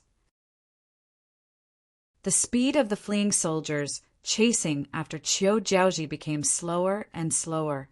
They were all afraid that if they were too slow, they would fall behind and be killed. Because of this, stampedes occurred from time to time. No matter who it was, once they lost their balance and fell to the ground, they would not be able to escape the tragic fate of being trampled to death. Behind, the Heavenly Strategies Company Commander, Battalion Commander Kong Chuanxin, saw that the overall situation was settled and immediately shouted to the 3 trumpeters who had been waiting for a long time, "Blow the bugle! Everyone attack!" Beep, beep, beep, beep, beep. The loud and refreshing bugle call sounded. Over 3,000 mercenaries gave a shout and charged forward. They maintained a platoon formation and tried their best to charge forward as fast as possible.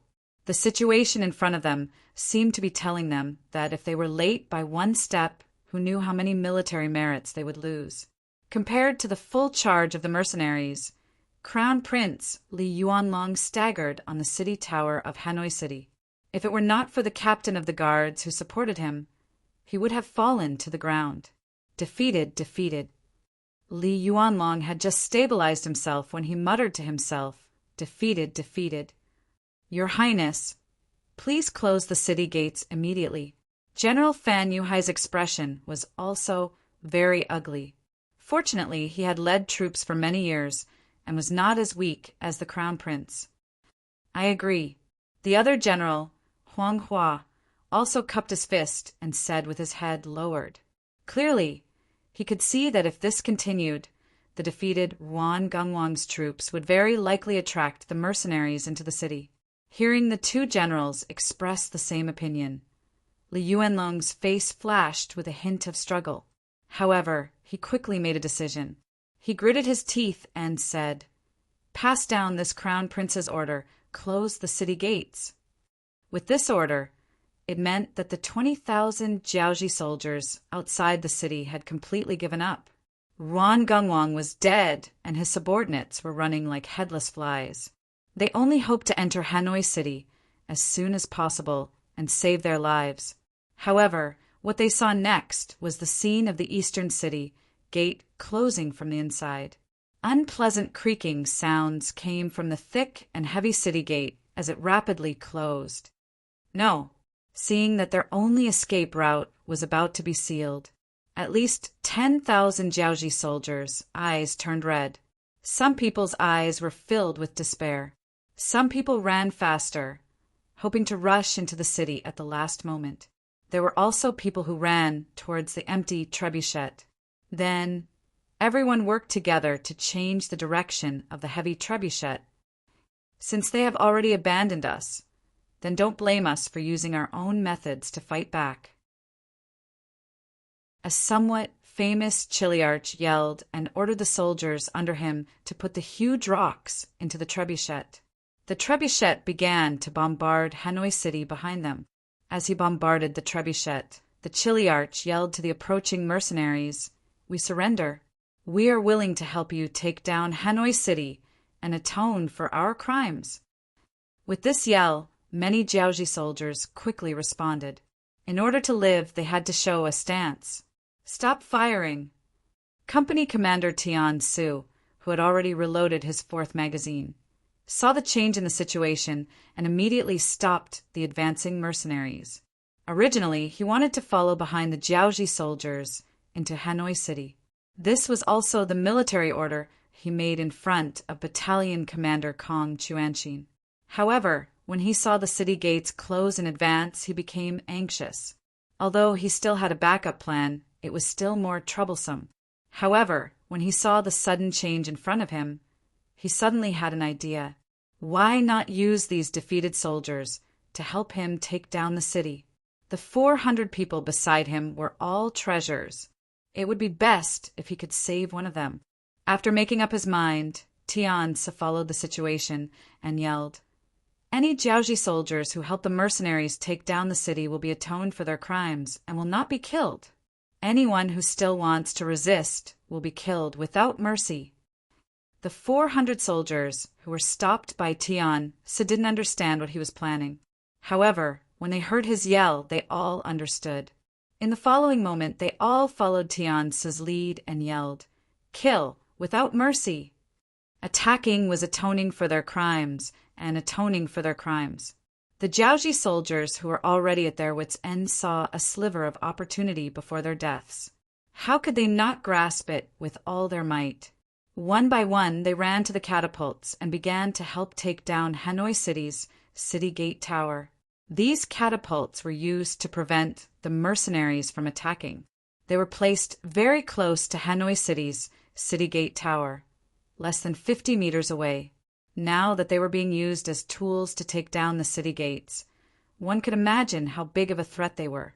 When a random boulder was thrown, it actually flew over the city gate tower and landed in Hanoi City. Just this boulder alone was enough to harm countless innocent people in the city. Bastards, bastards! Release the arrows and kill them!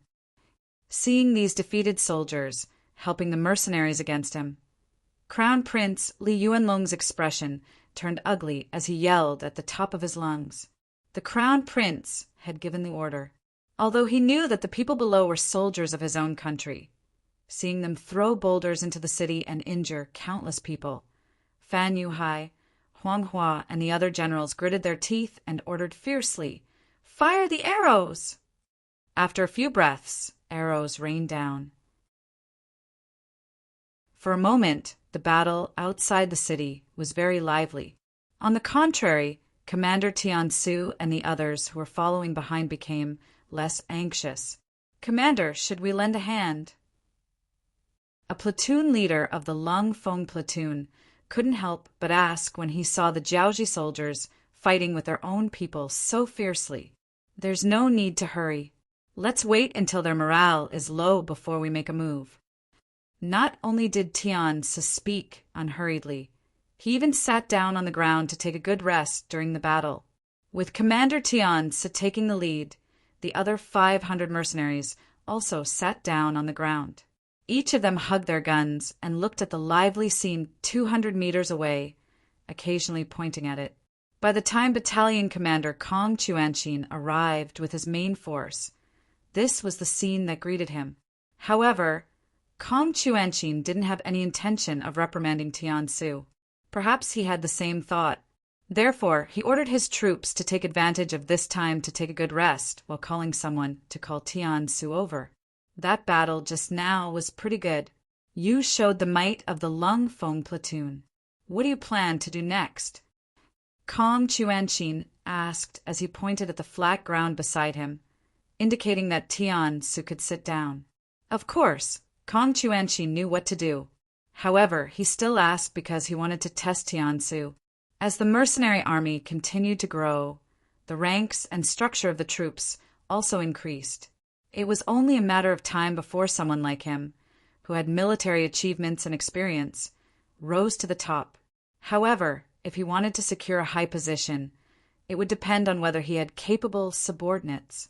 Clearly, at this moment, he was nurturing Tian Su as a trusted aide. Chapter 508. In front of Kong Chuanqin, Tian Su wasn't that restrained. After all, Kong Chuanqin was his squad leader when he first joined Lung Feng. When he became a squad leader, Kong Chuanqin was also his platoon leader. Along the way, he had a battalion commander and a company commander. Battalion commander, what I mean is that we should wait until they've exhausted most of their forces. Once they're tired, we'll blast open the east gate and take the opportunity to charge in. Tian Su said casually. This was part of the battle plan from before. During the meeting yesterday, Kong Chuanqin had said that if it was possible, they should attack Hanoi City today. If the conditions weren't right, then they would wait for the right opportunity. Although that was what he said, everyone who attended the meeting knew that the battalion commander was going to make a decision to make a great contribution. Unless the conditions were really unsuitable, the invasion of Hanoi City today was a fact that was set in stone. Aren't we being a little too hasty? Kong Chuanqin asked worriedly after hearing Tian Su's reply. According to the intelligence, there are 80,000 Jiaoji soldiers in the city. In addition, there are many high-ranking officials and nobles in the city. I'm afraid there are at least 10,000 of them in total. If we include the conscripts in the city, then there will be 100,000 soldiers. Even though we can eliminate 20,000 of them, there will still be a lot left. Attacking a country's capital with less than 3,000 people? Moreover, the enemy had already made some preparations for defense. Such a thing sounded like a joke. However, it was a completely different story when the same thing happened to the mercenaries.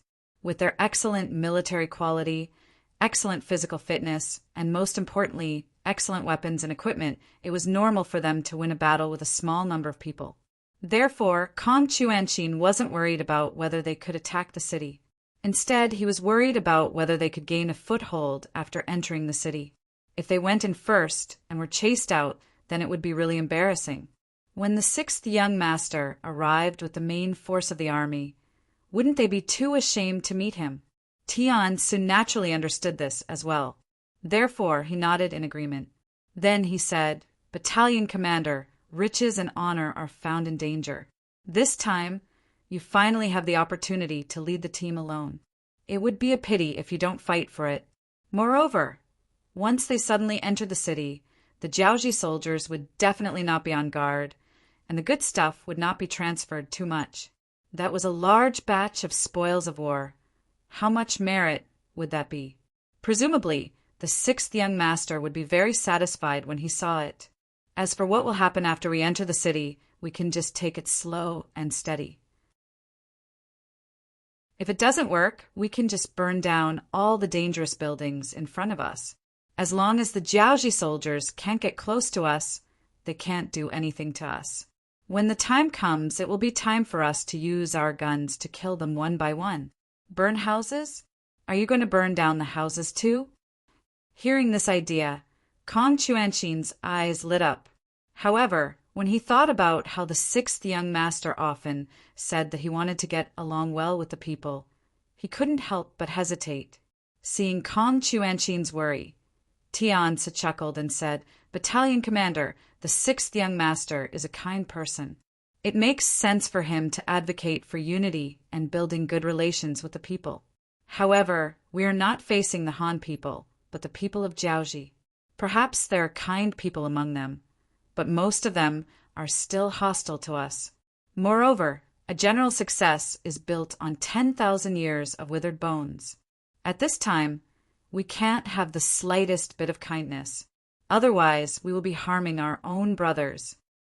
Tian's words were very reasonable. On the battlefield, only victory mattered. Only by winning would they be able to gain the initiative. Even if you want to benefit the people, Yes Hen has to have the final say. Otherwise, if you can't even protect your own life, how can you talk about protecting the interests of others? After hearing this, Kong Chuanxin finally made a decision. He wasn't an indecisive person to begin with. Otherwise, he wouldn't have become the battalion commander of Lung Feng. All right, since that's the case, then let's rest for a while. When they are almost done fighting, we will make our move. Oh, right, prepare the weapons to break the city gate. We will see your performance later. With Kong Chuanxin's order, Tian Su changed from his seat to a standing position. He gave a standard military salute and said, "Rest assured, battalion commander, we will complete our mission."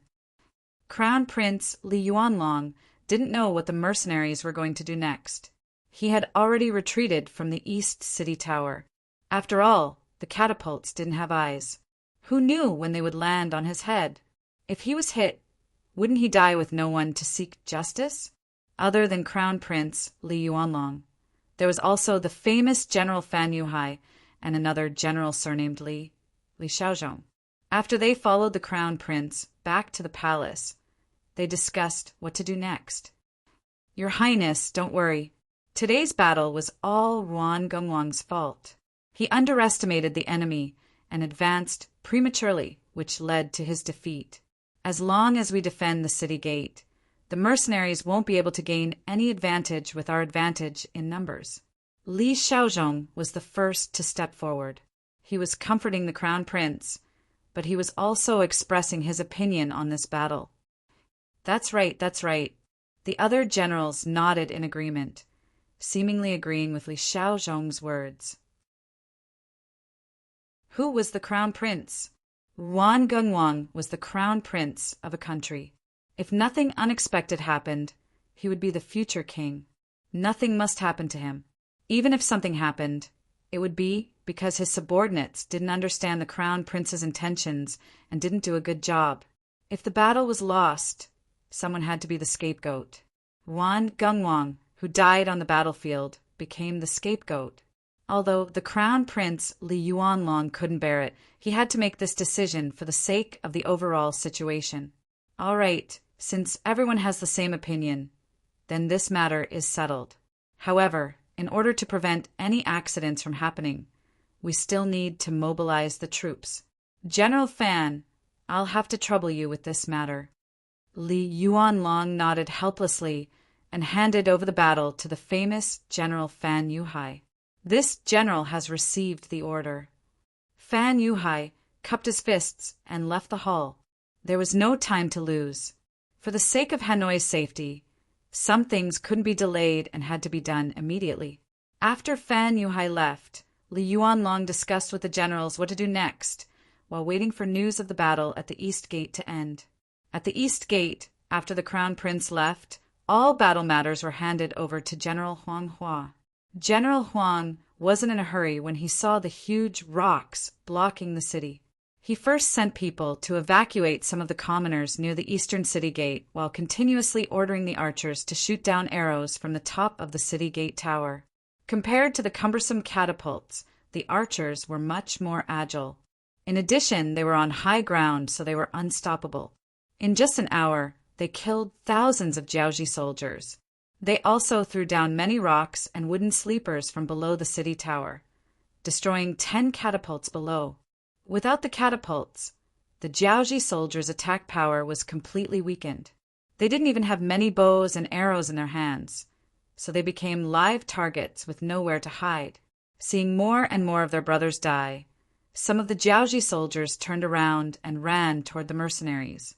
When they were 300 meters away, they threw down their weapons and knelt down to surrender. Everyone had the desire to live. Seeing that there was no way out, they could only turn around and beg for mercy. Although they were uneasy and didn't know how the mercenaries would deal with them, there was still some hope for them to try. It was much better than waiting outside the city as a target. Go to a camp of temporary auxiliary soldiers and confiscate their weapons. Tie them up with ropes. Camp Commander Kong Chuanshin waved his hand, and 400 temporary auxiliary soldiers rushed forward. They surrounded the Jiaoji soldiers who had already surrendered and lost their will to fight. Speaking of which, there were at least 7,000 Jiaoji soldiers who were still alive. The ratio of 400 people surrounding 7,000 people didn't seem to be harmonious. However, on the battlefield, such things happened frequently. When facing a group of defeated soldiers, especially those who had lost their will to fight, one only needed to pay a small price to detain them. It was just like when the Japanese army invaded China. 2 Japanese soldiers could detain 2,000 Chinese for tens of li. Thinking about it now, it didn't seem very possible. However, it did happen.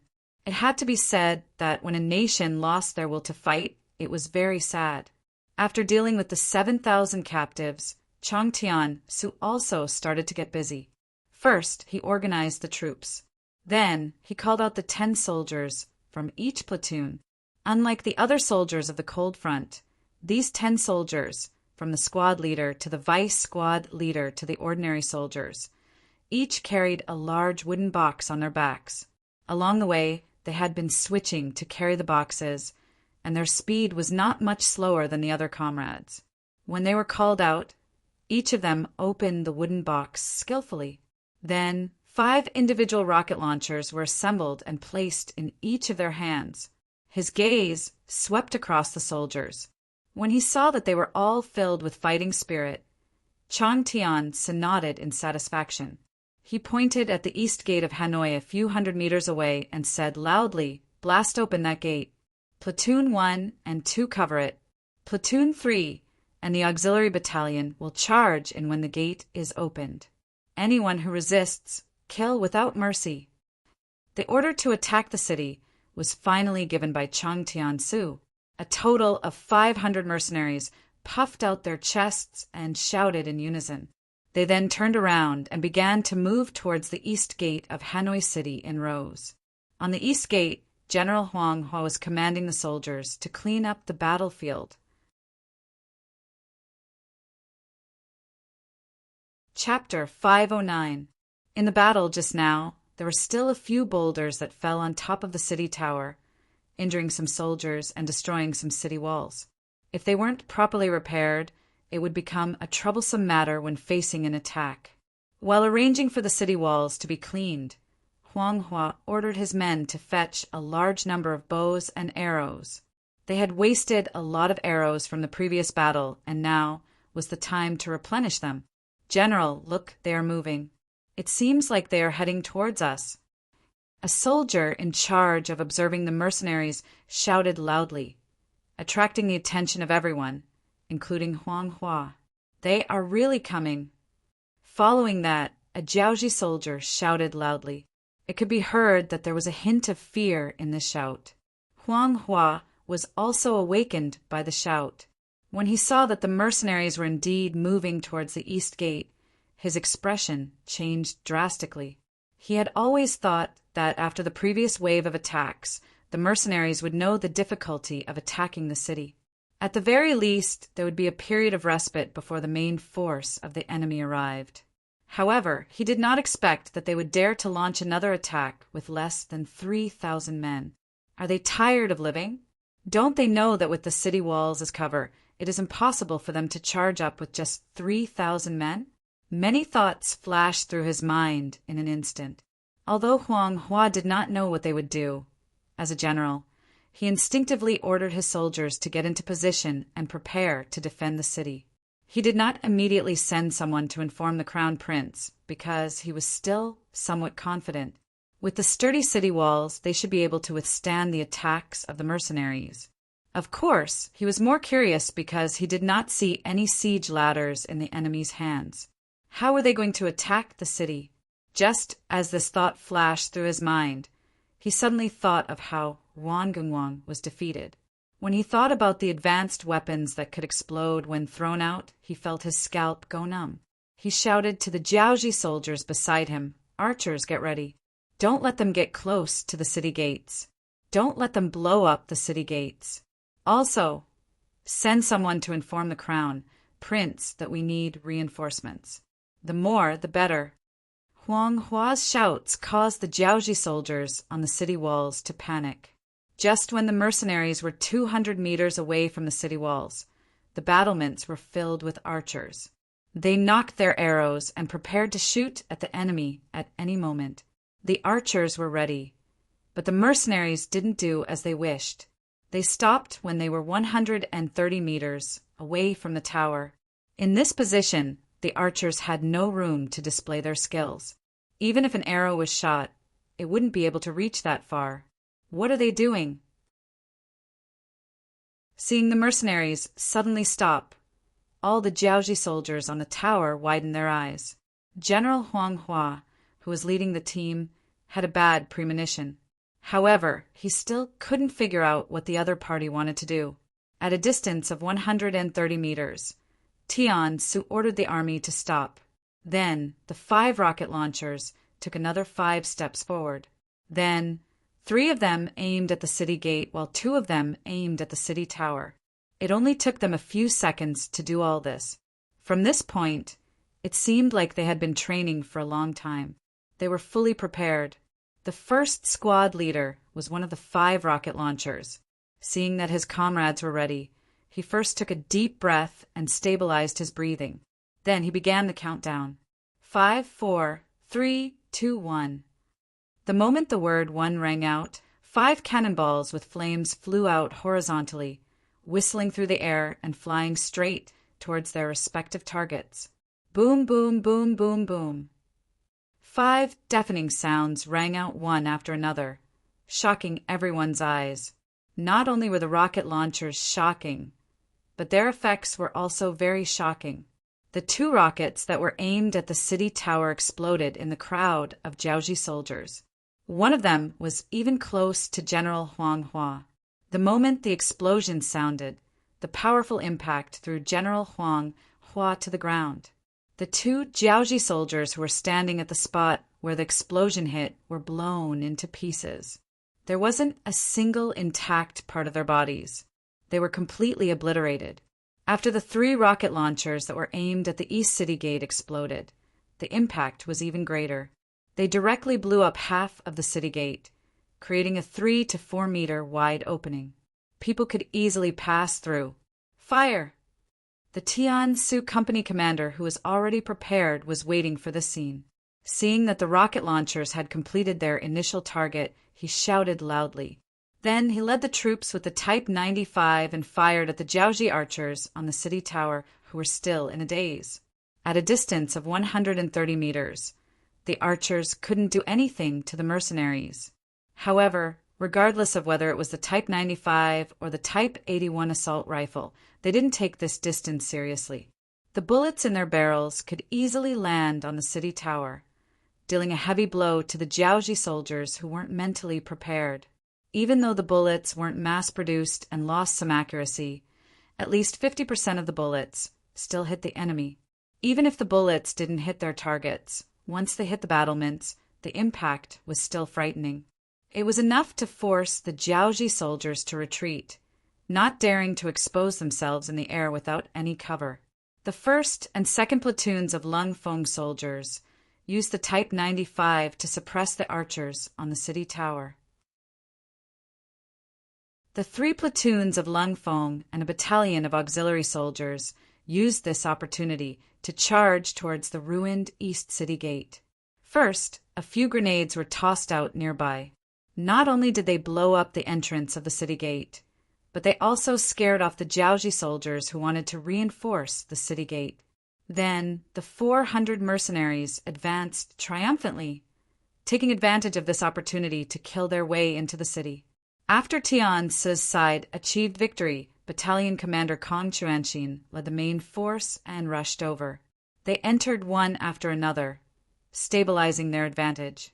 On the city tower, Huang Hua, who was knocked down by the rocket launchers, stood up under the protection of a few bodyguards. When he looked down at the city, he could feel the blood in his heart spurting out.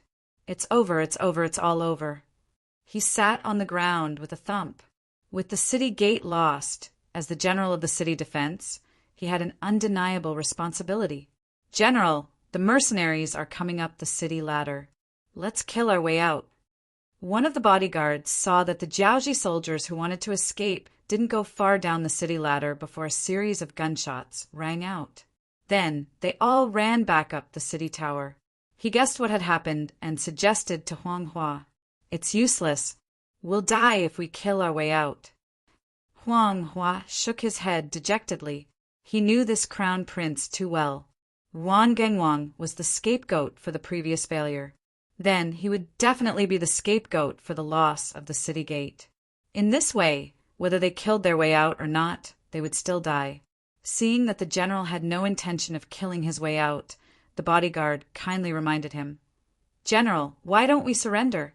Just now, the soldiers outside the city surrendered.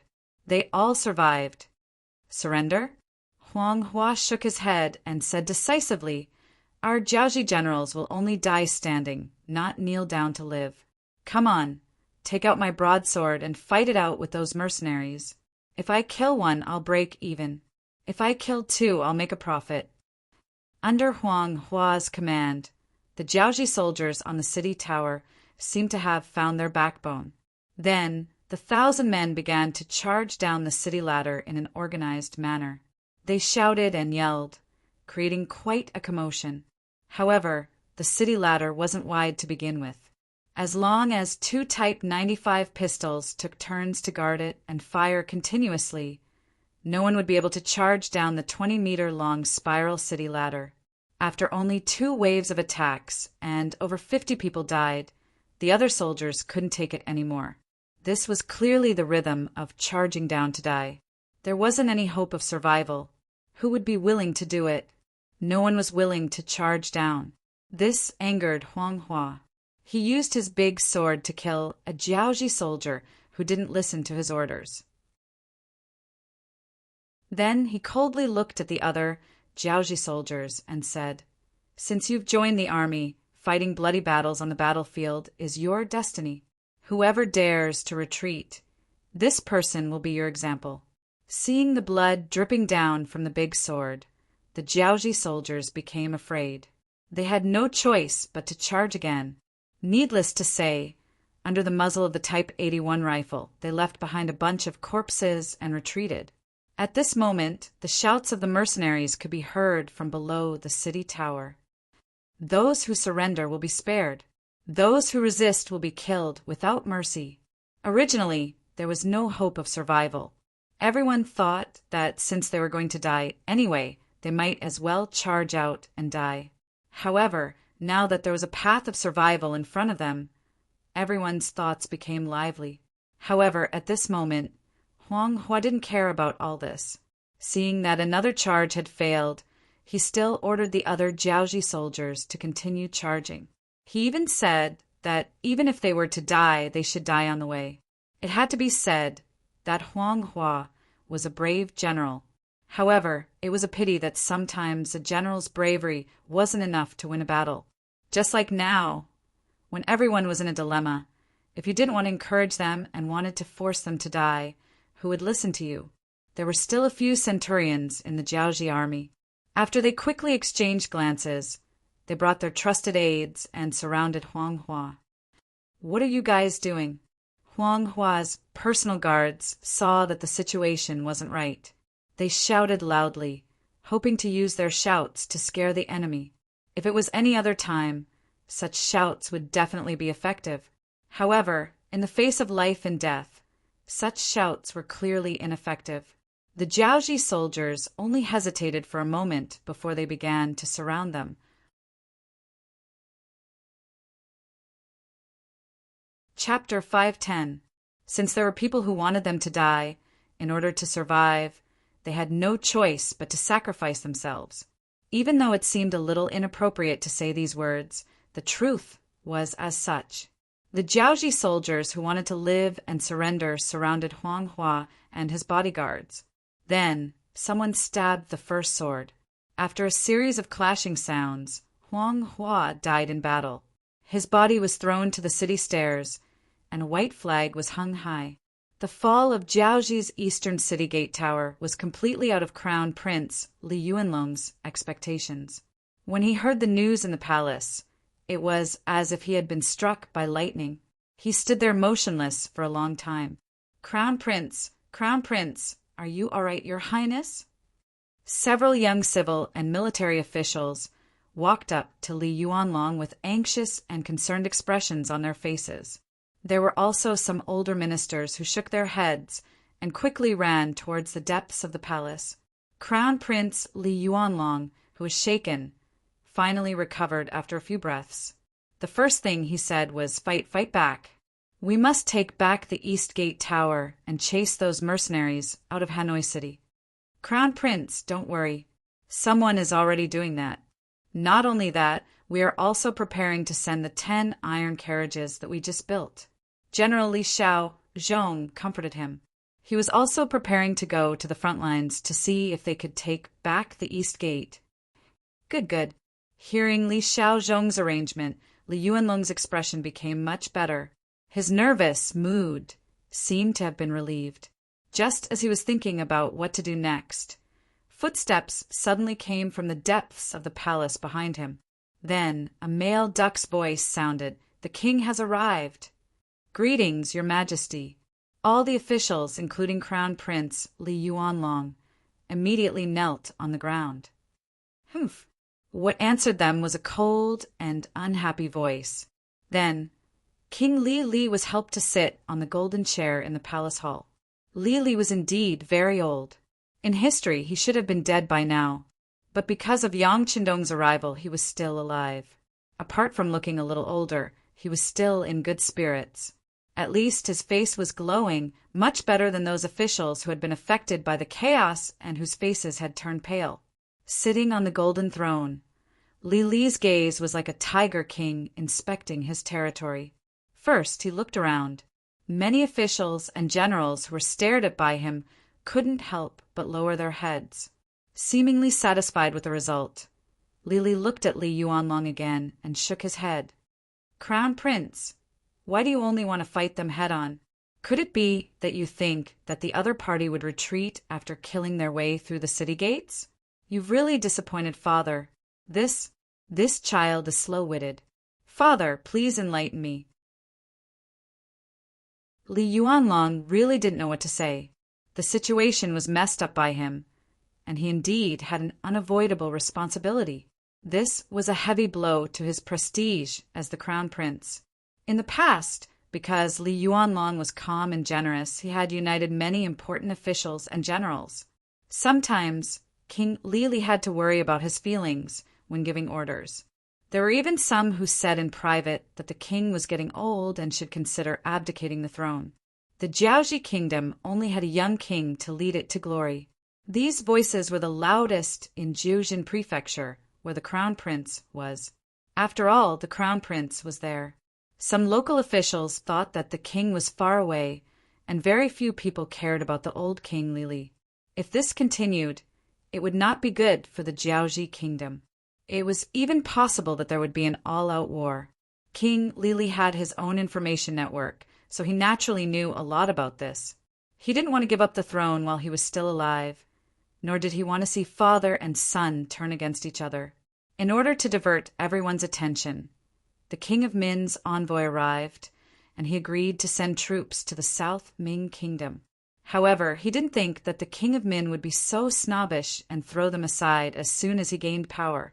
As for the Southern Ming Empire, all he wanted was a marriage alliance with a princess to express his goodwill. At the same time, he wanted to strengthen his authority in the Jiaoji Empire. To think that the mercenaries would come all the way here and create such a chaotic situation. If the crown prince could do it, it would be because the king had a good eye for talent. If it didn't work, it would be because he had suppressed the crown prince's arrogance. Thus, Li had been watching coldly from the sidelines and didn't have any intention of making a move. Now that a hole had been opened in the capital, it was time for him to take charge of the situation and turn the tide. As soon as he appeared, he first reprimanded Li Yuanlong, strongly suppressing the crown prince's arrogance. When this hand was shown, those who originally wanted to flatter the crown prince's smelly feet had to think deeply. The old king was still alive. Should they restrain themselves? Just as some officials were considering their stance, King Li Li's voice sounded again. However, there was a sense of desolation in his voice. Since they have already entered the city, we should leave. Pass down the order. The East Gate will continue to resist, but it doesn't need to be too intense. We just need to delay their advance. As for the others, withdraw from Haniai City and head to Shiyu City. General Fan Yuhai is already waiting for us there with a large group of warriors. What? As soon as the voice fell, everyone looked up with a puzzled expression. Although it was true that the mercenaries had taken down the East Gate for the Jiaoji Kingdom's capital, Haniai City, they still had the power to resist. In many people's eyes, if they were willing to pay a large price, it was not impossible to counterattack and take back the city gate. But why did they have to withdraw? What they didn't expect was that the king seemed to have known that things would develop like this, and actually arranged a large number of soldiers in Shiyu City. They were still wondering why they couldn't see Fan Yuhai just now. It turned out that he had another important task. Many people couldn't figure it out, and their eyes fell on the crown prince, Li Yuanlong, who was also kneeling on the ground. Obviously, they wanted the crown prince to stand up and question the king. Being looked at by so many expectant eyes, Li Yuanlong really wanted to stand up and say something. While he was thinking about what to say, King Li Li on the golden throne spoke first. That's right. I just received news that most of the Jiuzhen County has been captured by the mercenaries. I'm afraid that the southern Sun County will be in danger. Plop!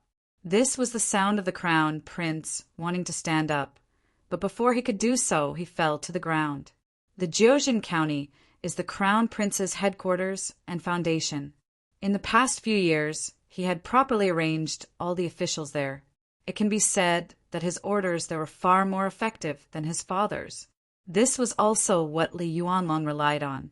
He just wanted to say that he would arrange for the Jiuzhen County to send troops to save Haniai City. But now, the East Gate has been captured. This result was like a bolt from the blue that hit him so hard that he fell to the ground. At this moment, the only essence in his body seemed to have been sucked dry. The crown prince's performance fell into the eyes of some people. They quickly made a choice, and that was to continue supporting King Li Li. Look, the older the ginger, the spicier it is. With just a few words, the crown prince's reputation fell to the lowest point. It seems that he won't be able to recover in a few years. Even the crown prince didn't oppose it, so how could the other officials dare to question it? Besides, since the Jiuzhen County has been captured, it means that the mercenaries are serious. If this is the case, then Haniai City really can't be protected. It's better to take a step back and retreat to Shiyu City. Some people even think that even if they retreat to Shiyu City, it might not be the end. Fortunately, the king also said that General Fan Yuhai, who was supposed to deploy troops under the crown prince's orders, had already gone to Shiyu City. Moreover, he had already gathered a lot of troops there under the king's orders. This made some people feel more at ease. With the appearance of the king, the officials who didn't know what to do quickly went to make arrangements. After all, their family business was in Haniai City. Now that they suddenly wanted to leave, it would be very troublesome to pack up. It would take at least 3 to 5 days.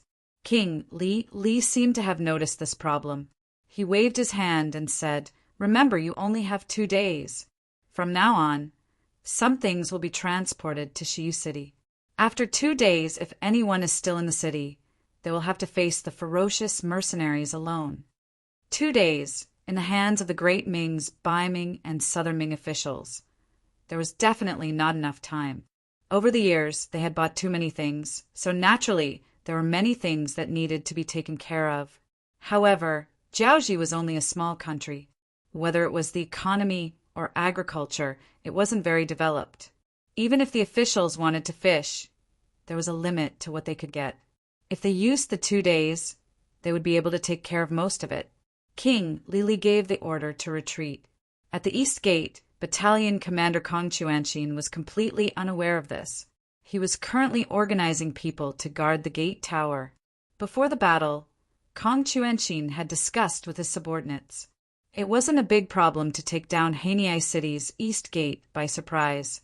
The key was whether or not they could defend it. After all, there were tens of thousands of Jiaoji soldiers in the city. Moreover, as long as they were organized properly, the Jiaoji citizens in the city could quickly form an army. If they really attacked like a wave, they would eventually run out of bullets. It was hard to say whether or not the 3,000 mercenaries would be able to defend the east gate.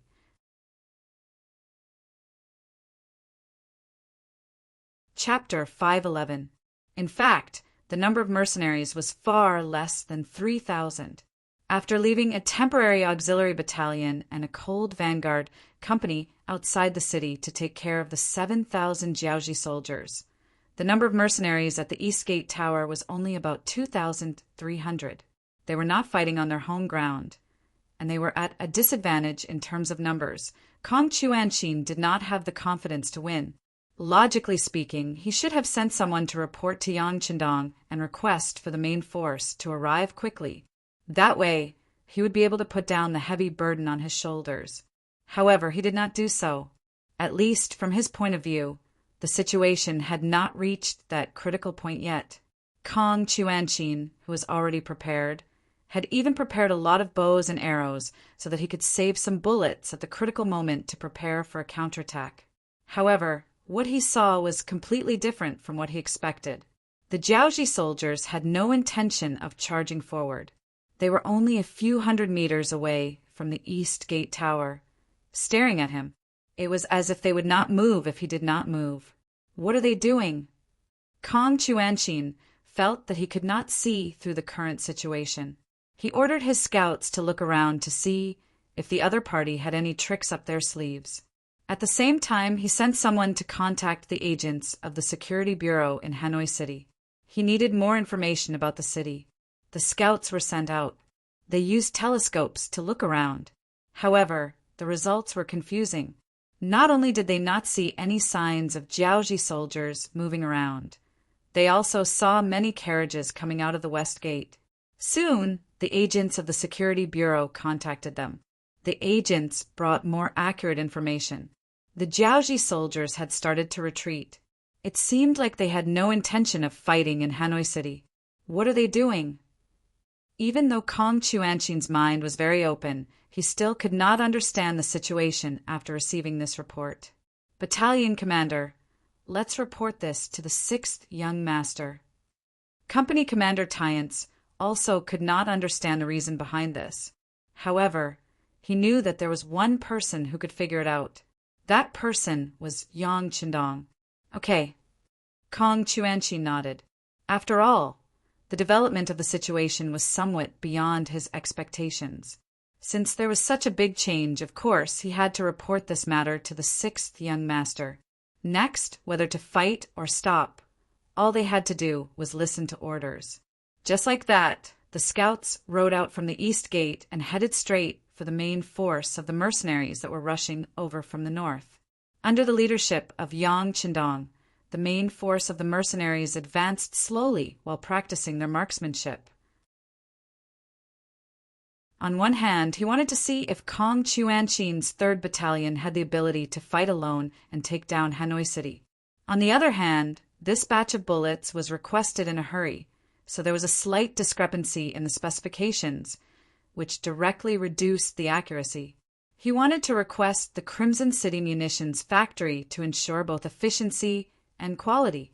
After that, he could only increase the number of target practice sessions to make up for the hit rate.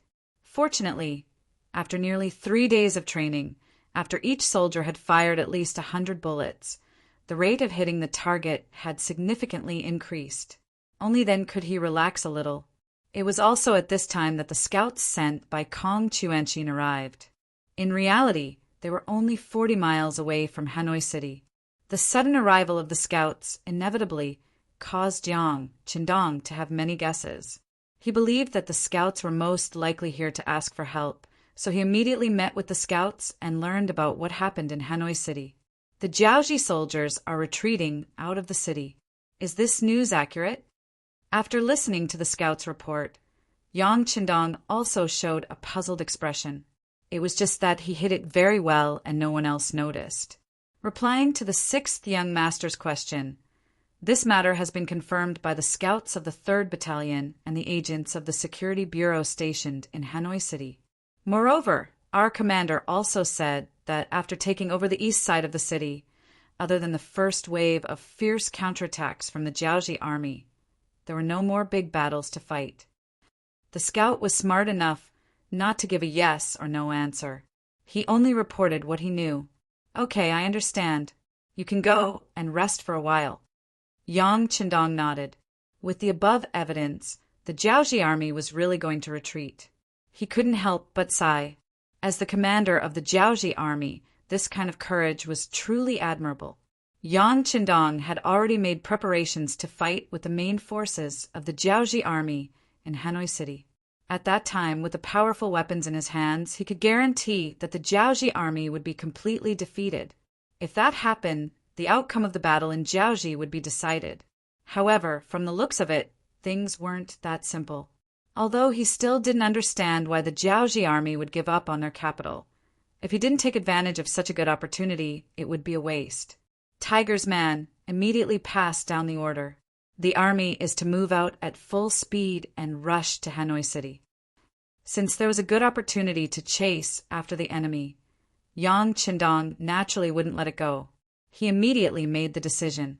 After the order was given, the mercenary army, which had been moving slowly, suddenly moved forward at a rapid pace.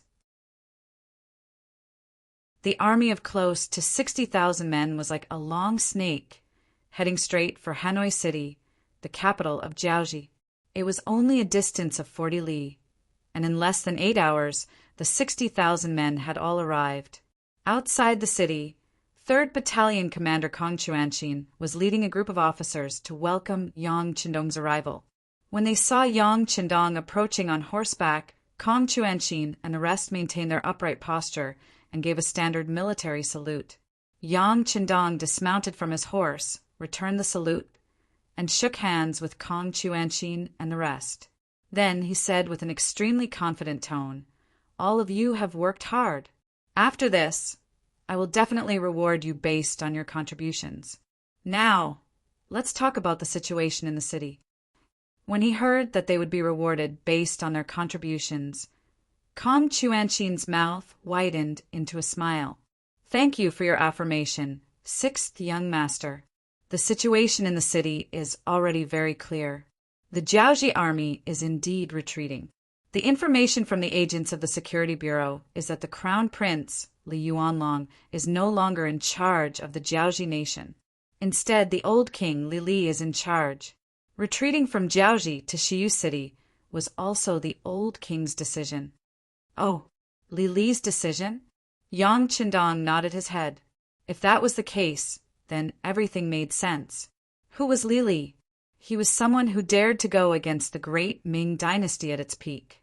Not only were his methods sharp and vicious, but he also had an extraordinary view of the big picture. This kind of person would often make some risky decisions. However, behind such military actions, there were often unspeakable secrets. Along the way, Yang Qindong finally understood the purpose of the Jiaoji army's actions. He had to admit that this was indeed a brilliant move to take the initiative. Unfortunately, this move was still too weak to deal with the mercenaries and himself. Kong Chuanxin still didn't understand the purpose of Li Li's actions. When he saw that Yang Qindong was deep in thought, he couldn't help but ask anxiously, "6th young master, why do you think the Jiaoji army is doing this?" "Why? Of course, it's because they don't want to be led by the nose. They want to jump outside and attack us." Yang Qindong chuckled with a confident expression. "Jump outside and attack us?" Kong Chuanxin still didn't understand. It wasn't just him. Even the 2nd Regiment commander, Luo Pe, and 2nd Battalion commander, Chen Bo, who were following behind Yang Qindong, were also confused. "Bring me the map." Yang Qindong knew that if he didn't explain the situation clearly to his subordinates, they wouldn't be confident when the battle started.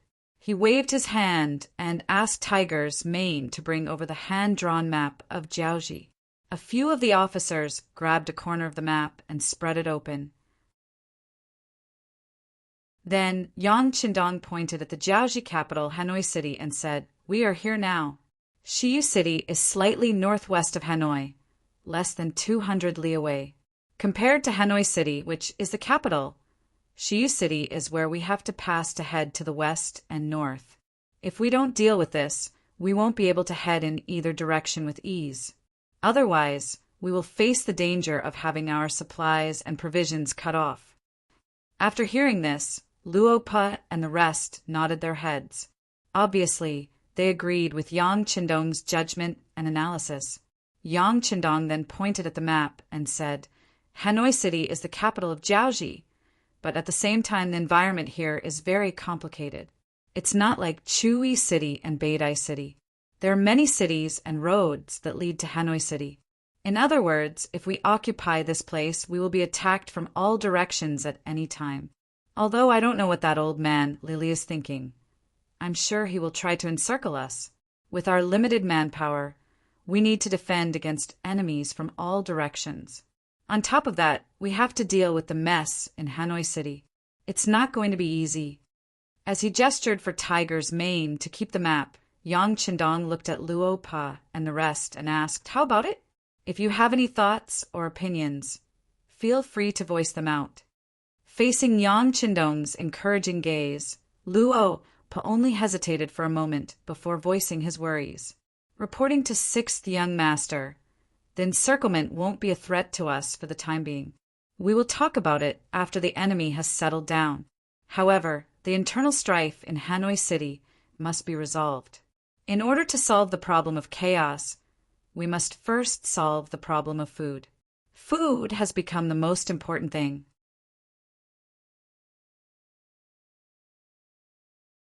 Chapter 512. Haha, not bad. Yang Qindong was very happy to see Luo Pa hit the nail on the head. He really hoped that his officers could grow quickly and become independent. Otherwise, conquering the world was a huge undertaking, and it was impossible to rely on a few limited people. Commander Luo is right. Since that is the case, what are we waiting for? 6th Young Master, the 2nd Battalion requests for battle.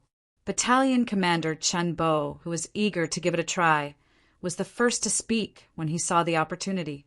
The 3rd Battalion Commander, Kong Chuanshin, was still contemplating the pros and cons of this plan when Chen Bo suddenly spoke up to snatch the right to lead the attack.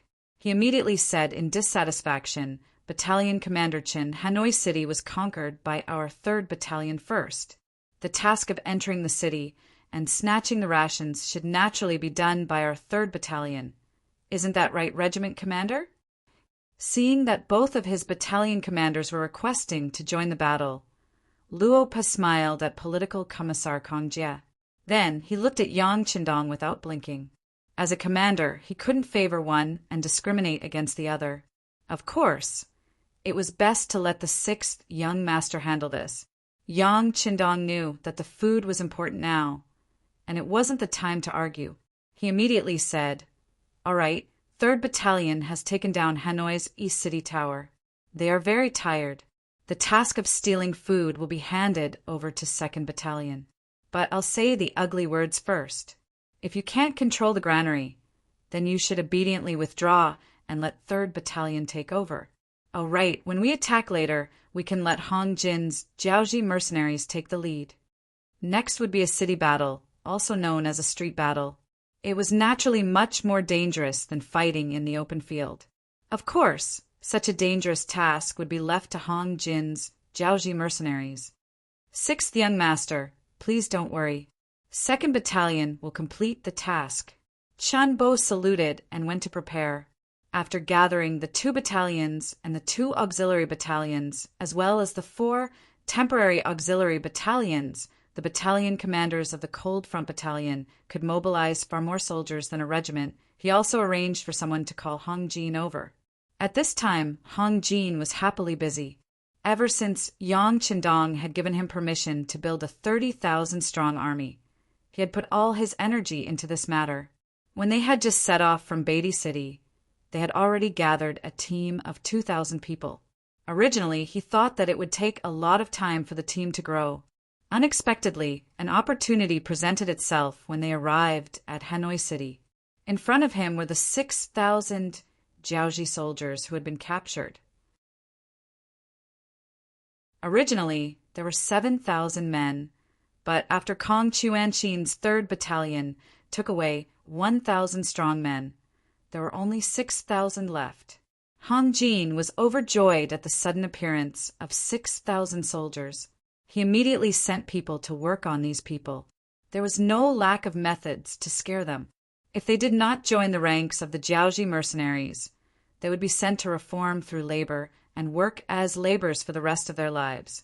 Being able to eat rations as a soldier was naturally better than being a coolie. Soon his army expanded from 2,000 to 8,000.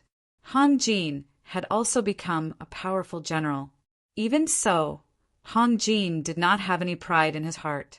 He knew that compared to a real mercenary army, he was still an outsider, especially in front of the most elite Lung Feng. He and his 8,000 men were nothing more than a motley crew. If they really fought, they had no chance of winning. With such feelings, he was called to the 2nd Battalion Commander Chin Bo, General Hong.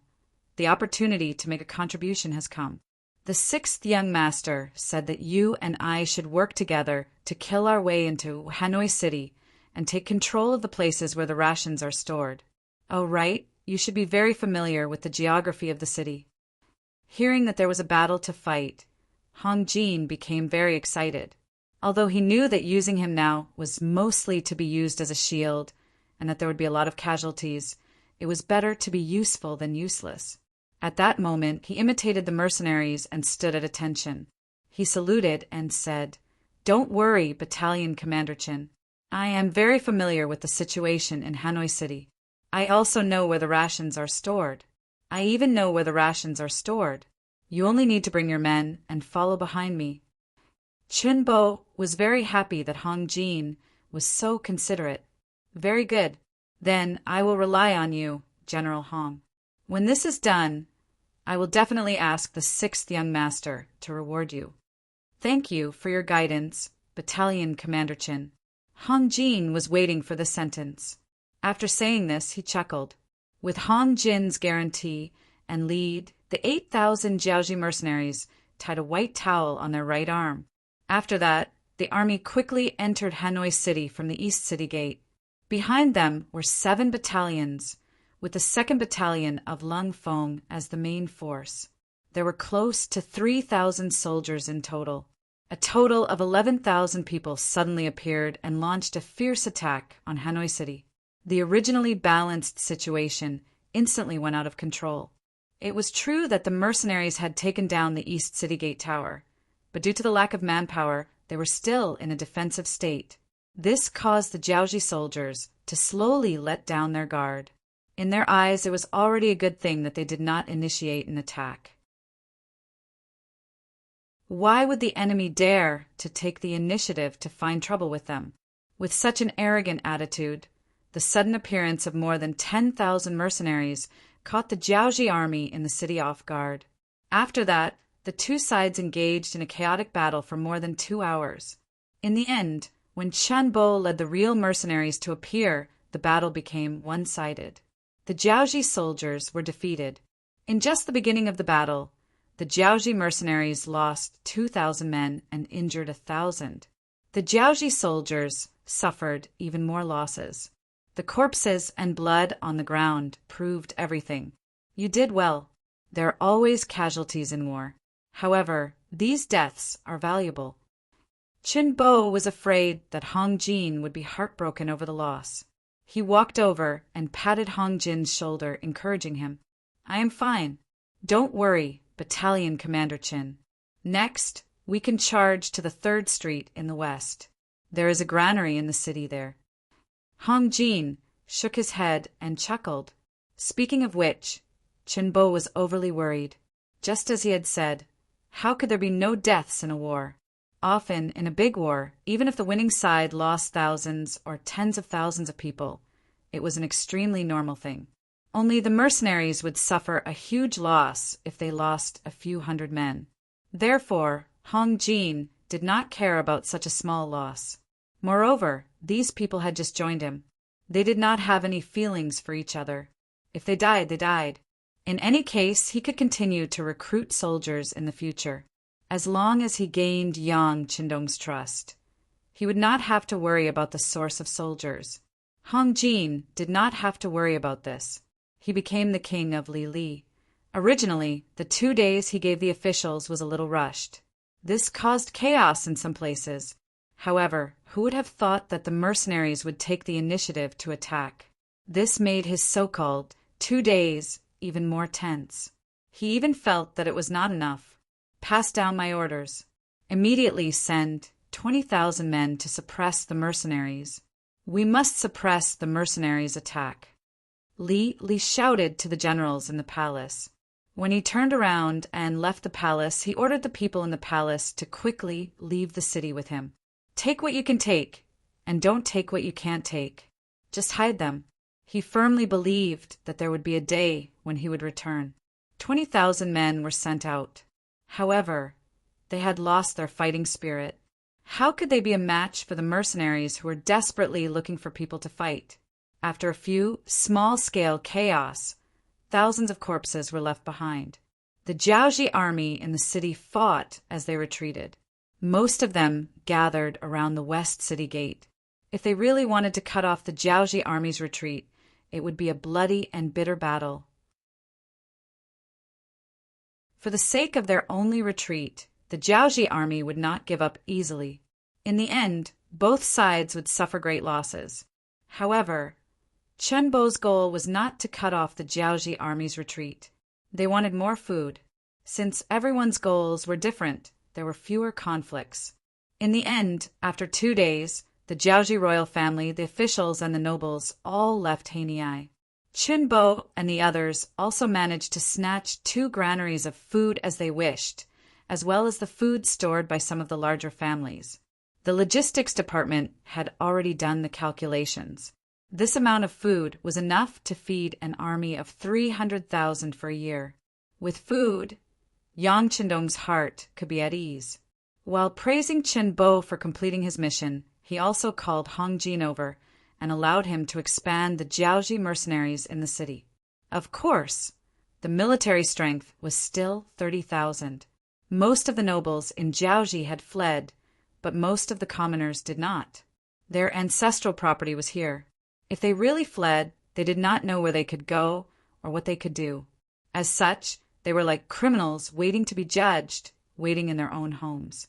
At this moment, the 47,000 Jiaoji youths were put to use. Back when they were in Crimson City, they had already undergone systematic learning. While not all of them were elementary scholars, they were still able to read and communicate with others.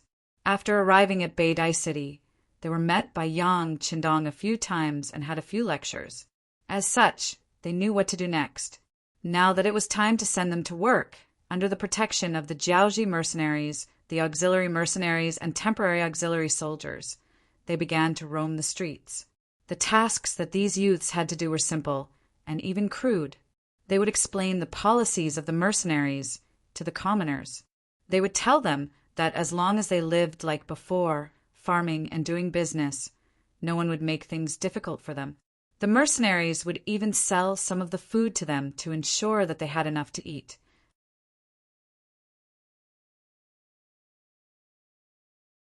Chapter 513. The policy was announced. Those who cooperated would naturally receive the basic respect of the mercenaries. However, those who did not cooperate would be in trouble. The educated youth would stand on the street and wave his hand, and the mercenaries or Jiaoji mercenaries would rush over to capture them. Then they would casually label them or send them to reform through labor. Those who committed serious crimes would be killed on the street. Yang Qindong would not tolerate the foreign races as much as he did the Han people. Yang Qindong would even tolerate the ethnic minorities living in the Han area, such as the Miao people. However, he would not be courteous to the Jiaoji people, a fickle and petty country. It was either to admit defeat or to arrest him. There was no third option. Under the high-pressure policy, the law and order in Hanoi City returned to normal in just 5 days. When Yang Qindong walked on the streets, he saw the normal life of the citizens. The only difference was that the smell of blood on the streets had not dissipated. Moreover, he could often see the mercenaries patrolling the streets. Looking at the statistics sent by the Tiger's Man, more than 5,000 people had been killed in Hanoi City in 5 days, and more than 40,000 had been captured.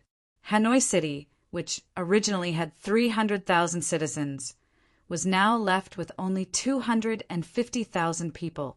It was a loss of 1/6 of its original population. Of course, the 5,000 people killed were not only the Jiaoji people who resisted. There were also some Jiaoji people who wanted to fish in troubled waters, and some Jiaoji mercenaries who wanted to take advantage of the situation to commit all kinds of crimes. Han Jin had already been reprimanded by Yang Qindong for this matter. Regardless, the situation had temporarily stabilized, and the atmosphere in the city had changed. The next step was to send these people to Chu-yi City in batches, and then send them to Ryukyu Island by sea. That place was lacking in population. This time, when the 50,000 educated youth were transferred from there, Yu Qian, who was in charge of the overall situation there, was very unhappy. In the end, Yang Qindong said that there would be more than 100,000 people. Only then did he reluctantly agree. Yu Qian was such a person. He had a righteous heart, and he was not afraid of anyone. Even if it was Yang Qindong's order, he would still dare to refute it. Since they had agreed to send back 100,000 people, the 40,000 people they had captured earlier would become the first batch. There was still a gap of 60,000 people, and they would have to choose from the civilians of Hanoi City. Of course, such trivial matters would be handled by others. Yang Qindong only needed to arrange the orders. In 5 days, the situation in Hanoi City was stabilized. Especially with sufficient food, the atmosphere in the city was normal. However, it was a completely different story outside the city. Previously, when Li had retreated from Hanoi City, Yang Qindong had already guessed that the other party was preparing to besiege Hanoi City. However, he didn't know what the other party would do. However, 5 days later, he finally received news that Li had not only gathered 200,000 troops near Shiyu City, but he had also allied with the Lan Tsang Kingdom, Laos in the future, sending 100,000 troops from Yingluan to Hanoi. With 300,000 troops outside, this was the feast that Li had prepared for Yang Qindong. Haha, this Li is really getting old. Does he think that this young master will play some kind of battle with him? He wants to surround me with these few people. Humph! Yang Qindong sneered as he looked at the report in Tiger's Main's hand and threw it aside. Then he said, thoughtfully, the Lan Tsang Kingdom has also intervened. That's good. Originally, I thought that just dealing with Jiaoji wouldn't be much of a challenge. Since they want to interfere, then I'll just deal with them as well. At this moment, Yang Qindong was showing great confidence, without a trace of nervousness or panic. Seeing him like this, Tiger's Mane and Beta Persei were also full of confidence. In their eyes, there was nothing in the world that could stop the young master and the young master. 5 days was enough for the news of Hanoi City to spread. In the southern Ming capital's Nanjing residence, Zhu Qijin, who was in the imperial palace, received this news. In that instant, he was so shocked that he almost fell off his throne. Be careful, your majesty. Eunuch Chao Jixiang, who had been observing from the side, was also given a fright and hurriedly reached out to support him. Zhu Qijin, who had been supported by his arm, was covered in cold sweat. He didn't seem to care about Chao Jixiang at all. Instead, he seemed to be asking a question, as if he was talking to himself. Great companion, is this true? Yang Qindong only has 10,000 soldiers, and he can take down the Jiaoji kingdom's capital? There should be hundreds of thousands of Jiaoji soldiers there. Qiao Jixiang didn't know how to answer this question, and this result was also out of his expectations. Like many others, he thought that Yang Qindong was overestimating himself by declaring war on Jiaoji. Even if he had the most advanced firearms in his possession, the lack of manpower was still a major drawback. Moreover, the environment, terrain, and climate there were all different from the Great Ming Dynasty. It would take a long time for them to adapt to the environment there.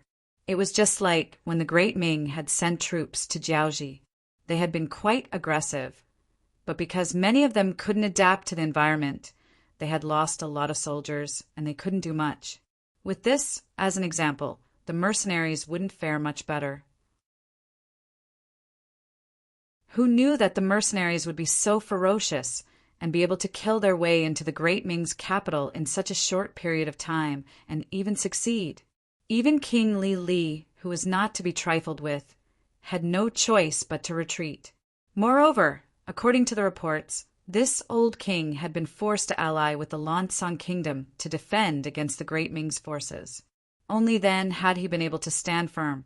The changes and developments of the situation had indeed exceeded everyone's expectations.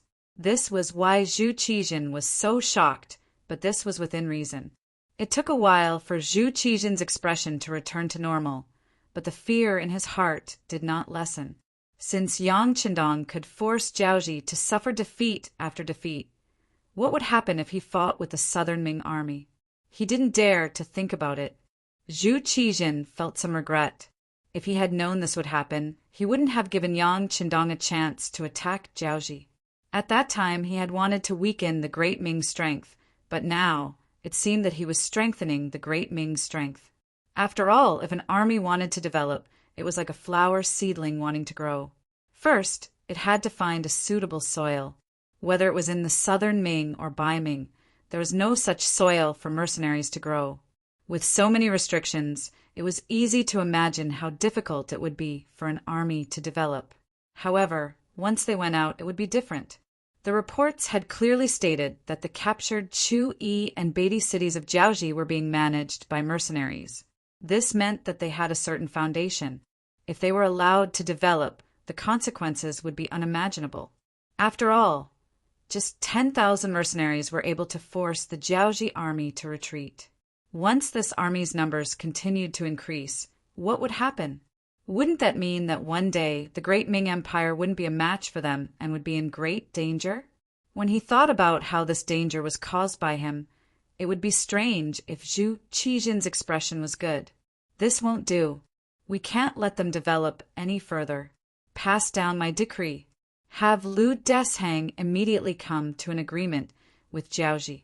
At the same time, send a decree to Duke Zhongdan. Tell him that Jiaoji has been on good terms with the southern Ming Empire for generations. Now they have submitted to me and agreed to establish a new Jiaoji province. This was Zhu Qijin oppressing Yang Qindong with a general trend, making his painstaking efforts go down the drain. After saying all this, Zhu Qijin asked Qiao Jixiang, "Have the people sent to Jianing left?" Qiao Jixiang knew that Zhu Qijin was concerned about Yang Qindong's fourth brother, Yang. He immediately nodded and replied, "Reporting to your majesty, they have already set off. They should have arrived in Jianing by now."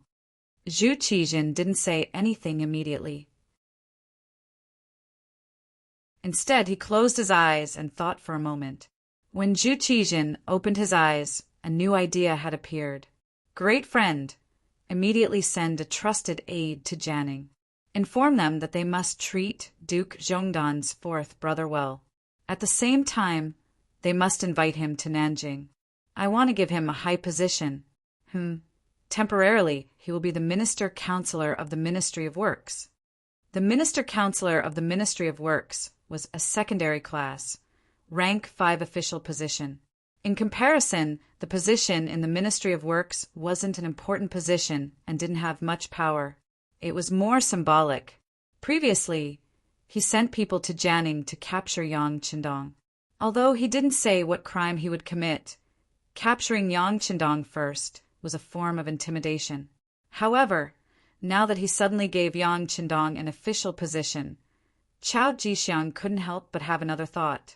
Was the emperor a little too timid? Otherwise, why would he suddenly change his mind and give Yang Qindong an official position? Of course, this could also be seen as a way of showing goodwill or conciliation. However, this was only possible after the fall of the Jiaoji nation. It seemed that the real reason was already on the verge of being revealed. However, no matter what thoughts he had, since this was the emperor's decree, Chao Jixiang had to obey. He immediately nodded and replied, "Yes, Your Majesty." Then he turned around and went to do his work. After the decree was passed down, Lu De, who was originally arguing with the Jiaoji envoy and wanted more benefits, immediately changed his attitude.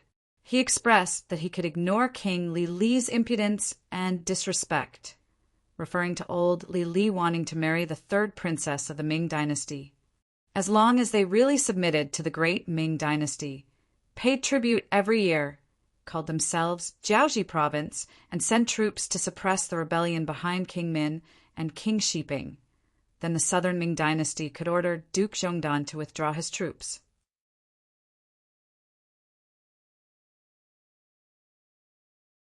Chapter 514.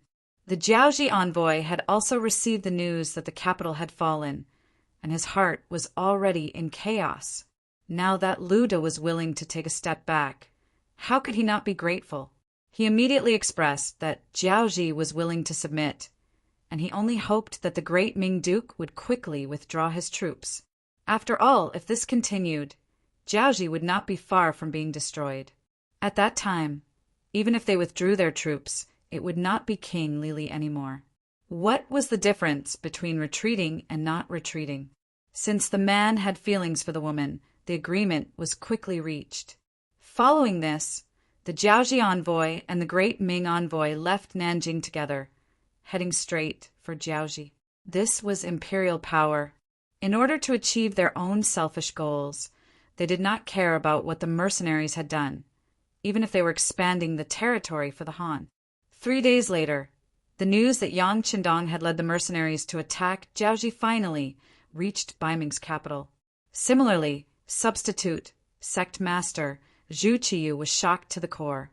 During this period of time, Baiming had been peaceful and united, and they had been looking for a way to develop. The southern Ming dynasty was in chaos, and their minds were filled with lawsuits. They did not care about Baiming at all, and the wall in the north was vigorously developing their businesses, so they had no intention of finding trouble with Baiming. With the outside world stable, Baiming had time to rest. Zhu Qiyu could be considered a wise ruler. With the outside world stable, he recruited and trained his troops, and the morale and numbers of his troops had been greatly improved.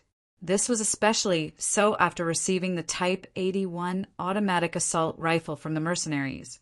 He had spent a lot of effort researching it, and the production of firearms and cannons had been continuously pushed forward. Although there was still a long way to go before they could produce a finished product, they were indeed starting to see the light of day.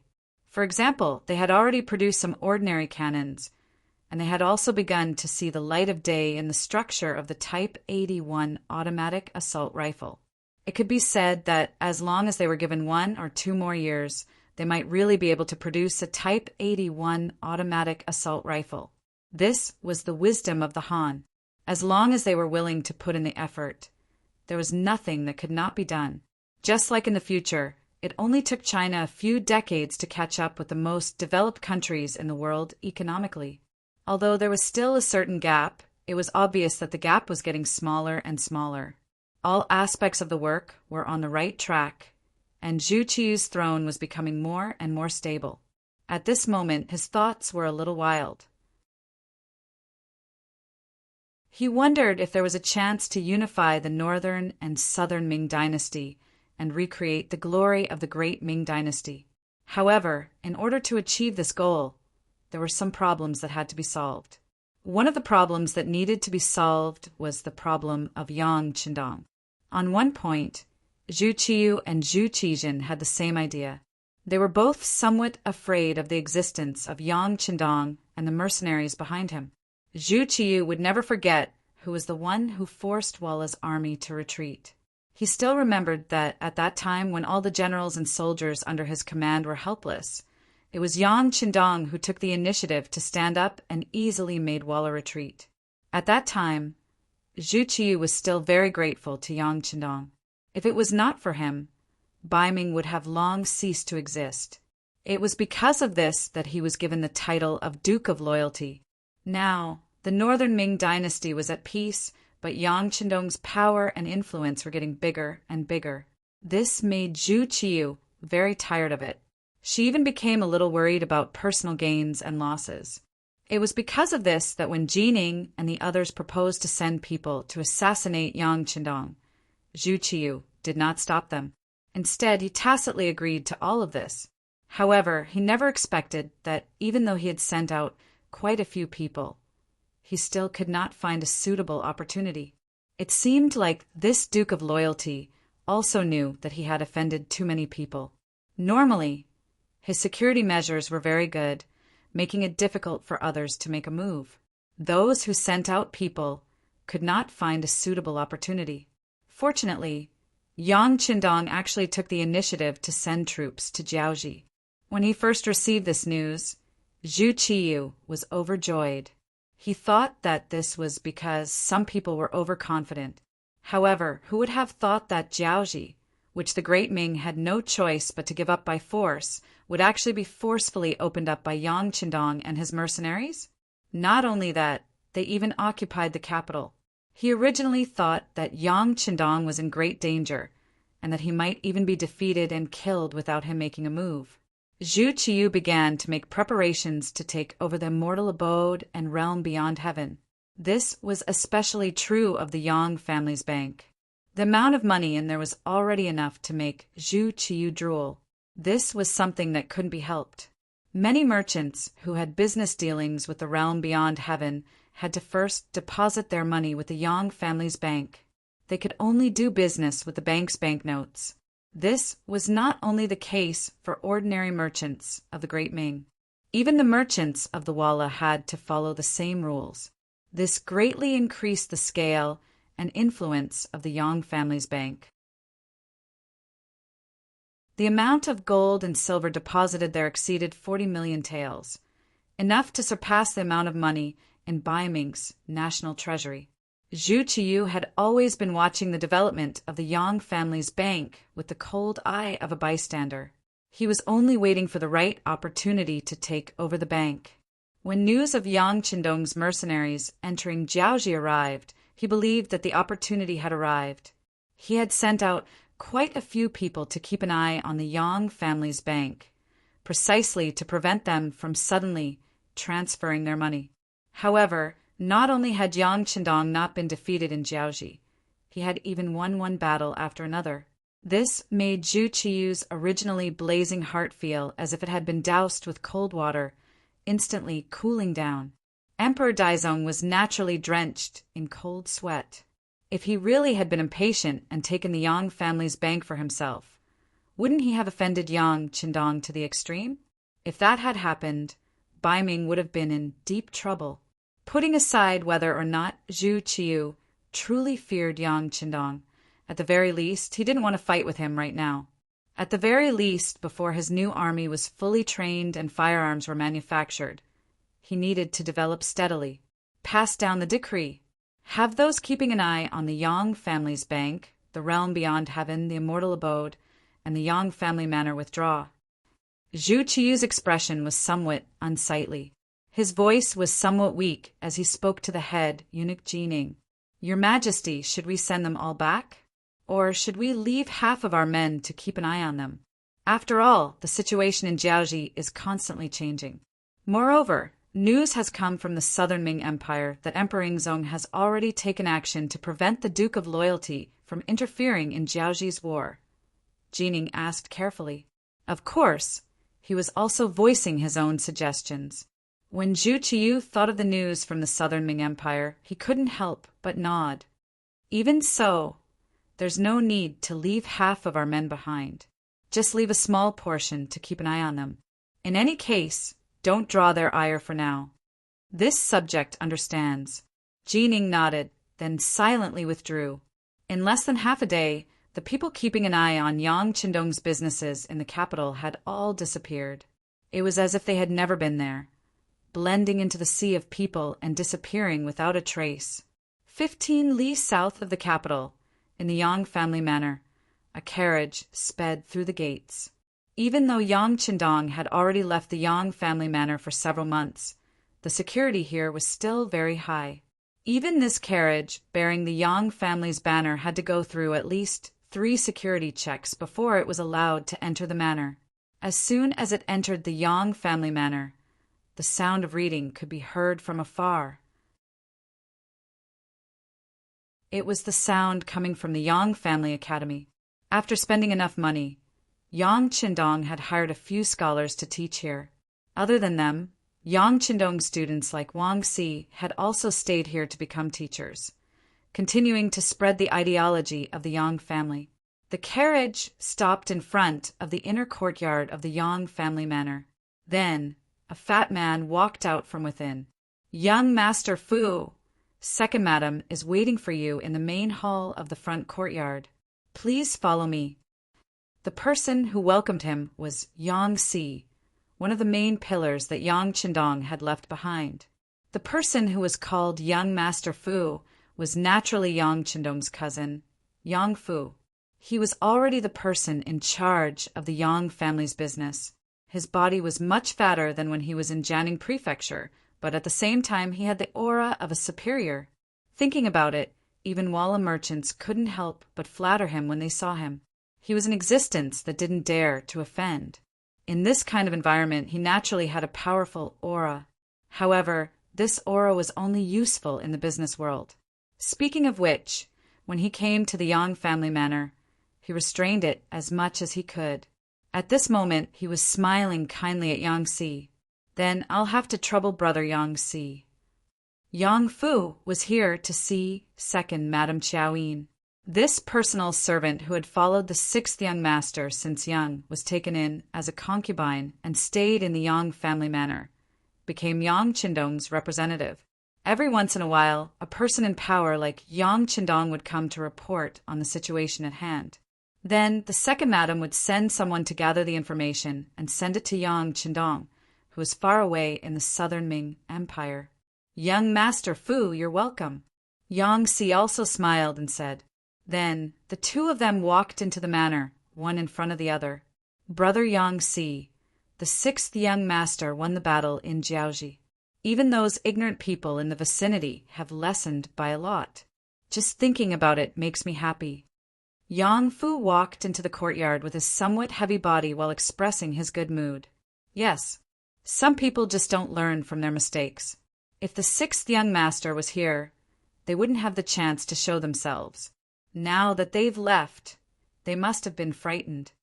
Yang Si also chuckled. 2 hours ago, he had already received the news that the number of people watching them outside the manor and around the Yang family's businesses in the city had lessened significantly.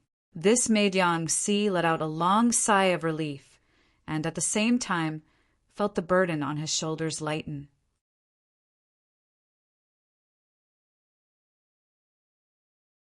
Chapter 5:15. All of this was the result of Yang Qindong's victories. Yang Fu thought that with these victories as a foundation, his business would be better and he would be able to earn more money. He could no longer hide the happiness on his face. All of these were the effects of Yang Qindong's arrival in the Jiaoji kingdom. At this moment, in Hanoi City, Yang Qindong had gathered a group of military officers for a meeting to discuss the upcoming battle tomorrow. It had been exactly 8 days since they entered Hanoi City. In these 8 days, the city had gone from chaos to normalcy. Of course, this was due to the suppression of iron and blood. At the same time, it was also due to Hong Jin and Ruan Chunqing, the former subjects of the Jiaoji kingdom, who had played an important role. Needless to say, Hong Jin had already sold his life to Yang Qindong. Now he had even become the general of the Jiaoji mercenary army. He had 30,000 men under him. Although the army was formed at the last minute and there was still room for improvement, 30,000 men was still enough to intimidate the commoners. As for Yuan Chuncheng, he was the one who took the initiative to step forward. After occupying Hanoi City, Yang Qindong sent someone to send Yuan Chuncheng over from Beidao City. The moment the prime minister of Jiaoji walked into the capital, he could smell the stench of blood in the air and the blood that had yet to be cleaned up. As the prime minister of a country, Yuan Chuncheng had a heart that empathized with the commoners. Seeing his subjects being slaughtered because of resistance, he could not bear to see them being slaughtered.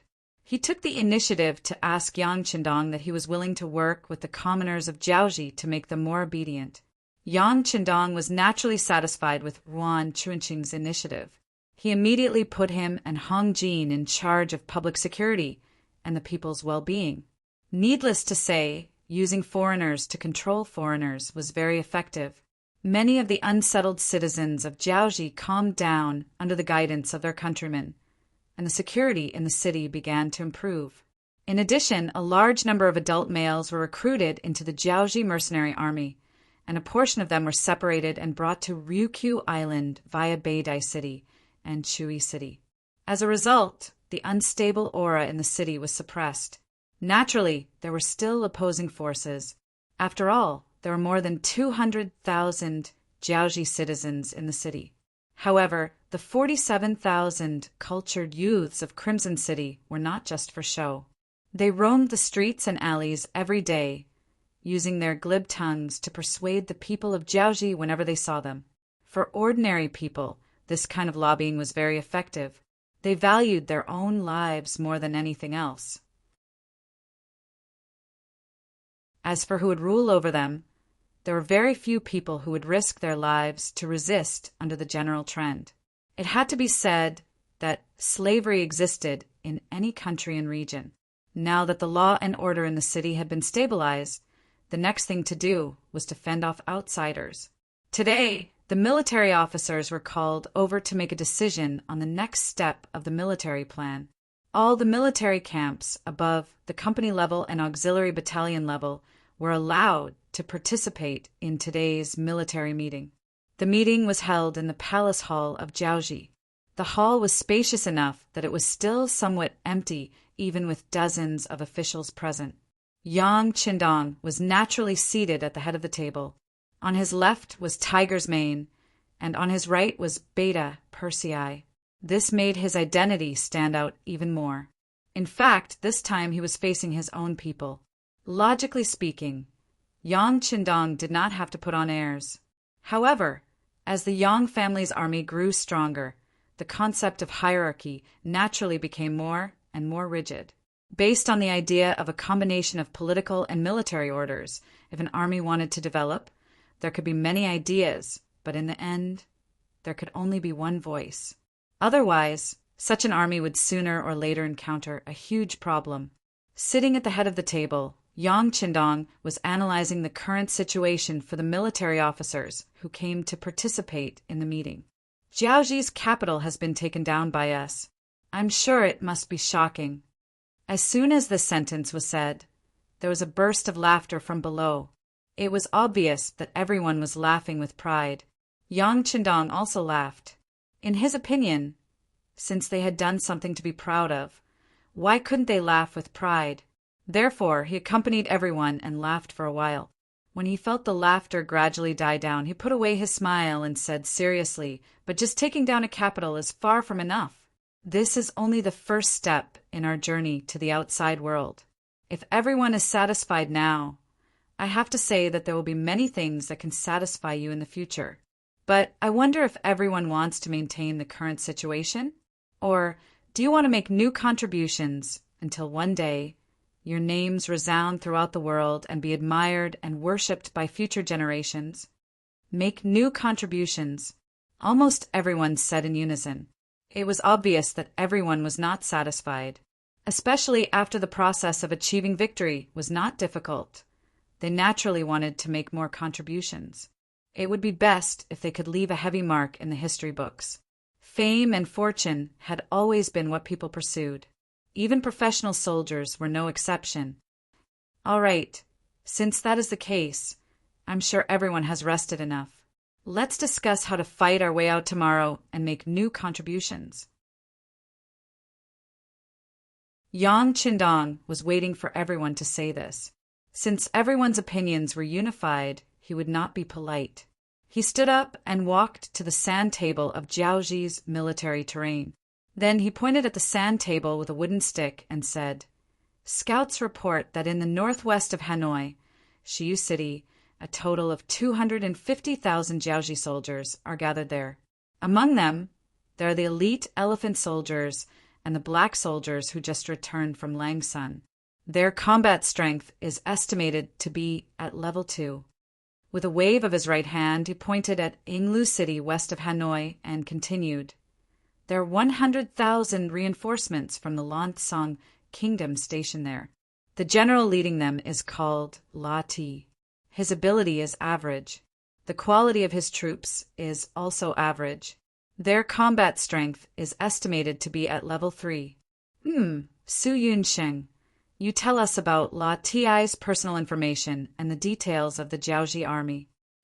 After Yang Qindong gave a rough description, he threw the question to the young man standing at the side. Su Yunsheng, the platoon leader of the reconnaissance platoon, was equivalent to a scout general. Due to his outstanding performance, he started as a scout, then became a deputy squad leader, then a squad leader, then a deputy platoon leader, then a platoon leader. After the reconnaissance platoon expanded, he became the 1st Company commander. He was directly under the command of the 2nd Regiment of the Cold Front. This time he came to Hanoi from the rainforest of Langsun after combining all the reports of the scouts. After more than 20 days, he cooperated with Wu Sheng, the commander of the 1st Battalion of the Cold Front, to kill tens of thousands of Jiaoji soldiers in Langsun. Among them, Wan Gengwang's troops numbered around 15,000. Even Chen Heijin, one of the famous generals of Jiaoji, had killed around 8,000 Jiaoji soldiers. In fact, Battalion Commander Wu Sheng had only brought a little over 1,000 soldiers. 1,000 of them entangled the enemy's army of 60,000 and killed 23,000 in 20 days. Just this result alone was enough to make everyone speechless. It also allowed Wu Sheng to solidify his position as the battalion commander of the 1st Battalion. Once the Cold Front needed to expand, it would be logical for him to take another step forward. Didn't Su Yunxing get promoted from platoon leader to company commander because of his cooperation and timely report? This time, when Yang Qindong directly called him out to introduce the situation, Su Yunxing was very excited. Fortunately, he already knew the situation, so he didn't make any mistakes because of his excitement. "Everyone, let me introduce the 100,000 soldiers of the Lansong Kingdom. Their leader is called La Ti from the Liaoting tribe." The Lansong Kingdom was mainly made up of 3 factions. The strongest was the Liaoting tribe, followed by the Liaoting tribe, and lastly the Liaoting tribe.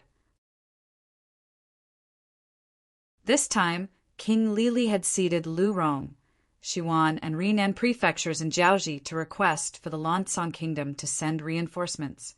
The one who came was the general of the Liaoting tribe, Lati. This person was in his early 30s, and his martial arts were not bad. He had also read a few military books and could be considered a valiant general of the Lansong Kingdom. However, it was precisely because this person was brave and resourceful that he had big ambitions. He wanted to raise the status of the Liaoting tribe in the Lansong Kingdom. Sending reinforcements to Jiaoji this time was also his wish.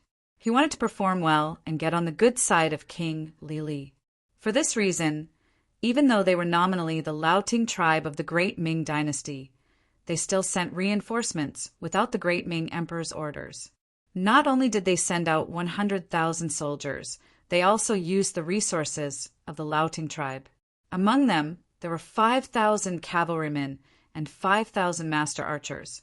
Speaking of which, the master archers of the Liaoting tribe were all proficient in using bows and arrows.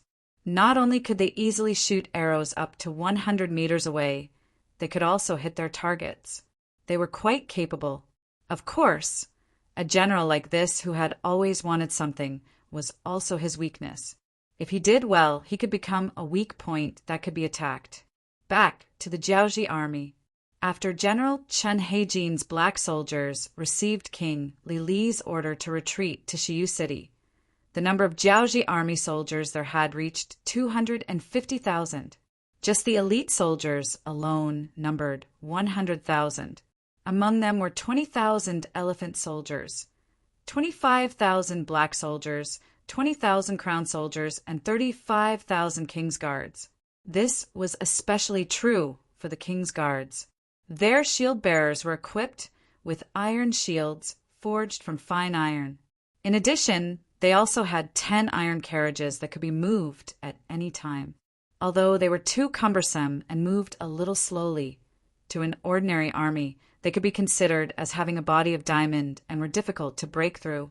After Su Yunsheng finished speaking, he saluted Yang Qindong and took a step back. It was time to keep a low profile and do things in a low-key manner.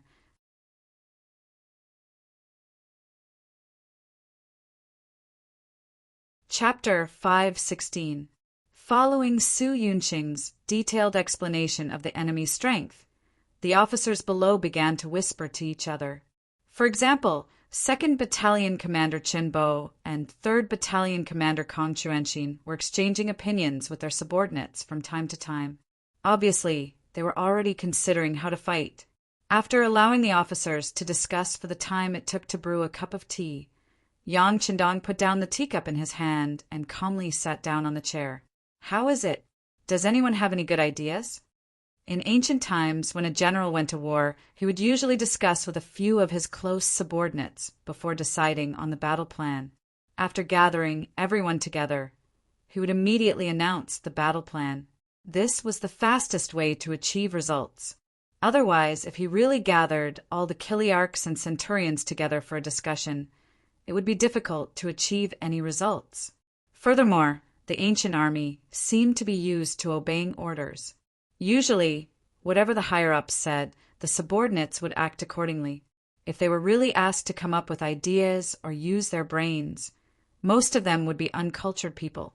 They wouldn't be able to come up with any good ideas and would only spoil the situation. In Yang Qindong's case, he really wanted to break this habit. What he wanted was for everyone to participate. He wanted everyone to get used to using their brains in battle. It didn't matter if they were right or wrong. After all, they still needed democratic centralism. As long as the commanders didn't make any mistakes, it would be fine. They were already used to Yang Qindong's style. When they were asked if they had any ideas, the officers began to express their opinions. Chief, I think we should pick on the weaker ones and attack the Liaoting tribe of the Lansong Kingdom first. No, with our strength, how can we bully the weak and fear the strong? We should deal with the Jiaoji army first. Yes, as long as we scare the Jiaoji army, that La Ti won't be a problem. He would probably run away with his tail between his legs. The third person's voice was quickly followed by a burst of laughter from the other officers. The atmosphere became much more lively. But in general, the difference in opinion was whether to attack the Jiaoji army or the Liaoting tribe first. After all, although the mercenaries had advanced firearms, there were too few of them. It was unrealistic for them to fight both of them at once. Yang Qindong looked like he was seriously listening to their opinions. After the time it took for 2 incense sticks to burn, most of the officers below had expressed their opinions, and the voices of discussion had quieted down.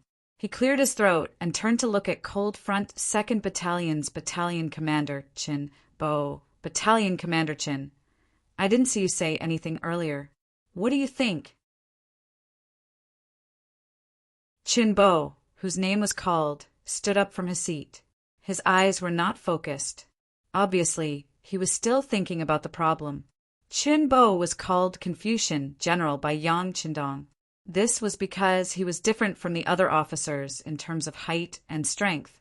Although he was not tall, he had more of a scholarly air and less of a valiant aura.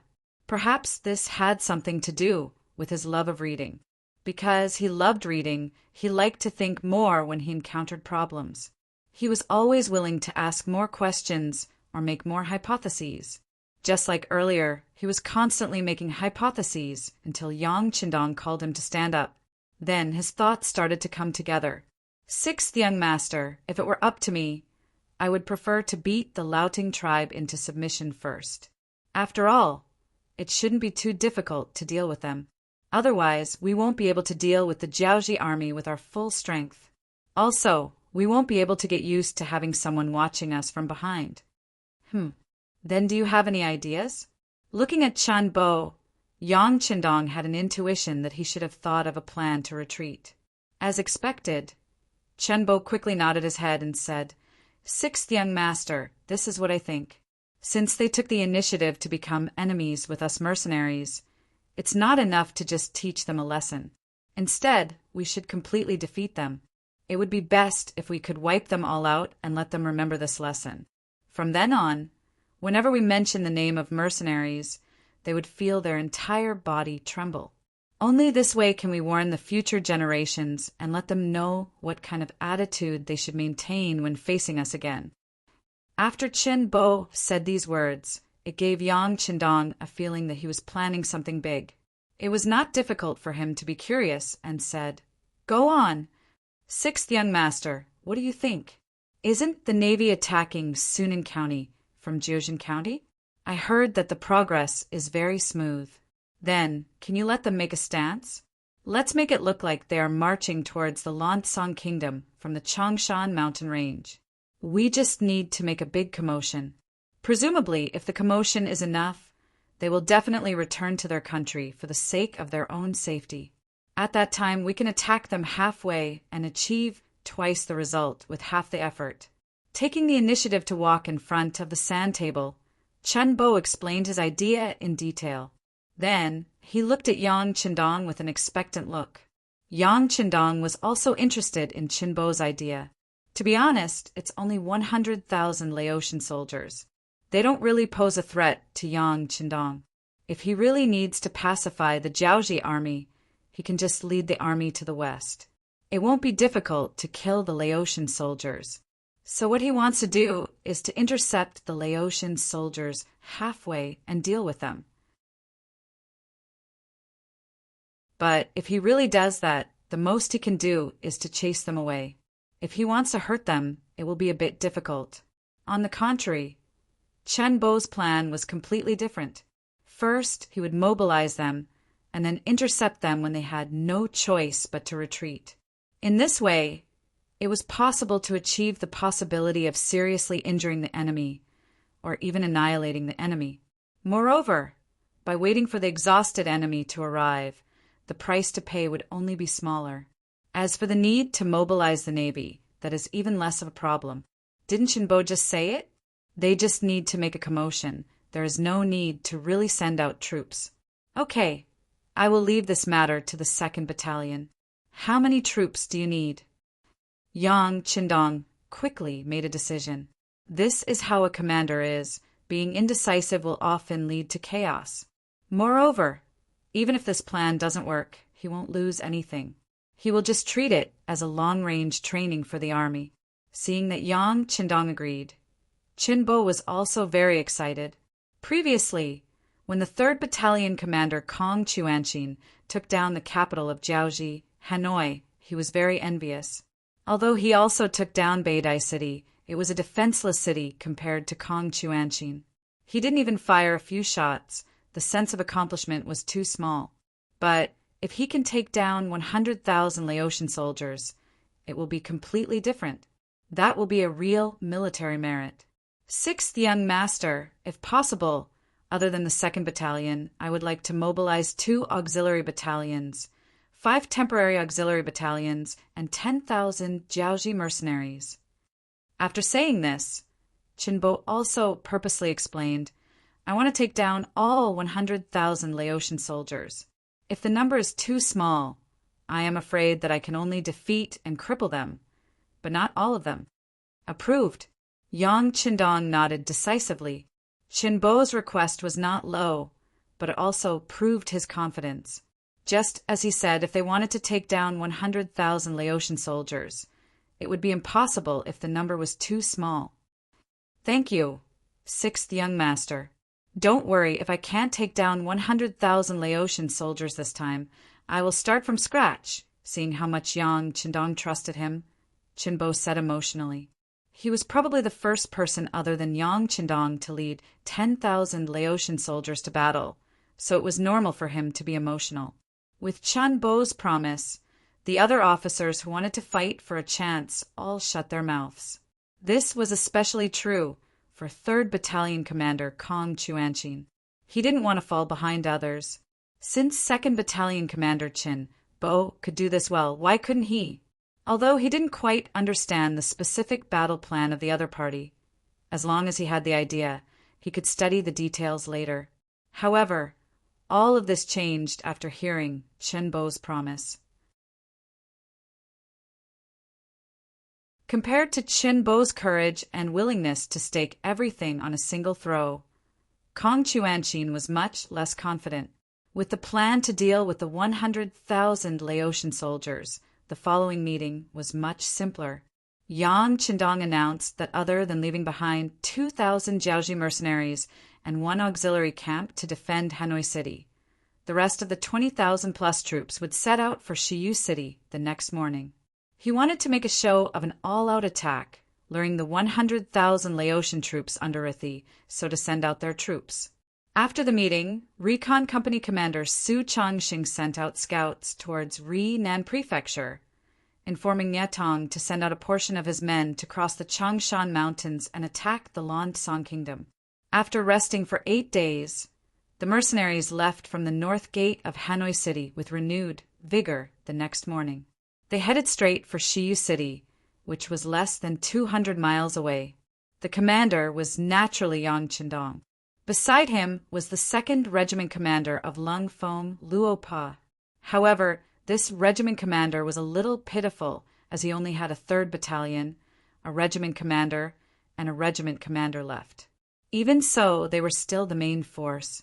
Following Yang Qindong toward Shiyu City were 7 auxiliary battalions and 7 temporary battalions, as well as 18,000 Jiaoji mercenaries. The 25,000-strong army marched out of the city. Soon, their whereabouts were known by the Jiaoji scouts stationed nearby. The news spread like wildfire across the land of Jiaoji.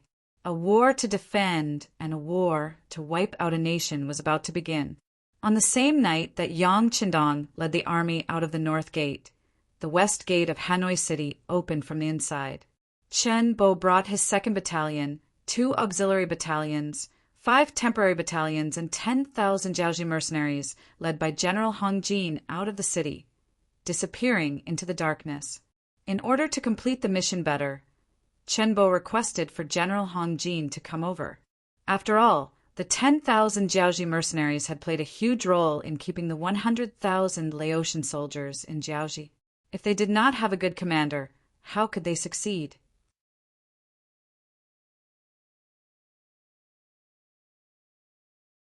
Chapter 517. Shiyu City. The news of the mercenary army leaving the city had already reached here. King Li, who had regained his power, called for an emergency meeting. He called all the officials before him to discuss the strategy of retreating the enemy. Around 25,000 people? They increased the number of troops again. After hearing the report of the number of enemy troops, Crown Prince Li Yuanlong was the first to lose his composure and asked this question. It was no wonder that he was so surprised. Previously, the news said that the mercenary army was only around 10,000. Now that there was an increase of nearly half, it was reasonable for him to be surprised. This was the disadvantage of having outdated information. Ever since they gave up on Hanoi City, there was no more news about it. Many of the spies that were left in the city were dug out. There were some who were lucky enough not to be discovered and were sent out of Hanoi City. They went to the seaside and went straight to Ryukyu Island. They became miserable spies that couldn't be helped no matter how much they cried. Without internal information, they naturally didn't know that Hong Jin had formed a Jiaoji mercenary army of 30,000 people. In fact, It wasn't just Crown Prince Li Yuanlong who was shocked. The other officials were also shocked. The 10,000 mercenary army was already a headache for them. They even lost the capital. Now that the mercenary army had doubled in strength, how were they going to deal with it? On the other hand, although King Lily was shocked, he didn't show it on his face. After all, he was the king of a country. If he panicked, then wouldn't the rest of the country be in chaos? What are you panicking for? Seeing the panic on the faces of the officials, even Crown Prince Li Yuanlong wasn't as calm as before. Li Li's face was dark as he spoke. When everyone's gazes turned to him, he calmly said, "How about this? Immediately send someone to inform General Lati. Tell them to move closer to us. If possible, bite the tail of the mercenary army. When the time is right, we will launch a pincer attack. By the way, tell him to be careful and not to be targeted by others. The king is wise." When the officials heard that they were going to ally with General Lati, they all relaxed. That's right, didn't they have reinforcements? In total, there were 350,000 soldiers. Compared to the 20,000 mercenaries, they had a 20 times advantage in terms of numbers. Furthermore, they were on the defensive. It seemed that there was no possibility of them losing. Some of the civil and military officials felt much more at ease after hearing the king's words. However, there were still some people who were terrified. This included the crown prince, Li Yuanlong. In the past, he had been able to act calmly and unhurriedly because he had the Jiuzhen County as his foundation. As long as the Jiuzhen County was not in chaos, he would have an escape route and reinforcements. But now, even that place was occupied by the mercenaries. He had lost his foundation. A crown prince without a foundation would lack confidence in whatever he did. The news of the mercenaries suddenly leaving Hanoi City and heading straight for Shiyu City naturally reached the ears of General Lati of the Lansong Kingdom in a very short time. Since he had arrived in Jiaoji, Rethi was prepared to fight the mercenaries. Seeing that everything was happening as he had expected, he began to mobilize and gather his troops before the battle. The distance from Shiyu City to Yinglu City, where Rethi was located, was less than 400 li. Soon, the scouts sent by the king of Lily arrived. After receiving the signal from the king of Jiaoji, Rethi led 95,000 soldiers out of Yinglu City and rushed behind the mercenaries. He left 5,000 soldiers to guard Yinglu City. In addition, there were 2,000 Jiaoji soldiers in the city. There should not be any problems guarding the city. Rethi even hoped that someone would attack the city. That way, he could quickly return and launch a pincer attack from both the inside and outside of the city to teach the mercenaries a lesson. However, what he did not expect was that the mercenaries had no intention of attacking the city. Yang Qindong had said more than once that if you keep the people and lose the land, you would gain the people and the land. If you keep the land, you would lose the people and the land. According to Yang Qindong, the main goal was to eliminate the enemy's strength. As long as the main army of Jiaoji was eliminated, the cities could not be moved. Wouldn't that mean that the mercenaries could occupy the cities whenever they wanted? Rethi led the army out of the city. However, the marching speed was not very fast. It was only about 20 li a day. This way, they could better maintain the discipline of the troops, with the front and rear looking after each other. If any of the troops were attacked, they could ensure that they would rush to the rescue as quickly as possible. The 5,000 cavalrymen under his command were used as a rapid response force. Of course, the reason why they were so slow was because of the news from the front. The 20,000 mercenaries did not attack immediately after arriving at Shiyu City. Instead, they stopped 10 li outside of the city and looked like they were in a standoff. Although Rethi did not understand why the mercenaries did not attack immediately, he did not think too much about it. In his opinion, this was his chance. Once he could successfully move behind the mercenaries, it would be time for him to work with the Jiaoji army to launch a pincer attack. He didn't believe that with over 300,000 soldiers pressing down, and with the front and rear attacking together, the other sides 20,000 soldiers could do anything. It could be said that, until now, neither King Lili nor General Rithi suspected that the mercenaries had split up. They did not know that the Jiaoji mercenaries alone accounted for 18,000 of the 20,000 mercenaries.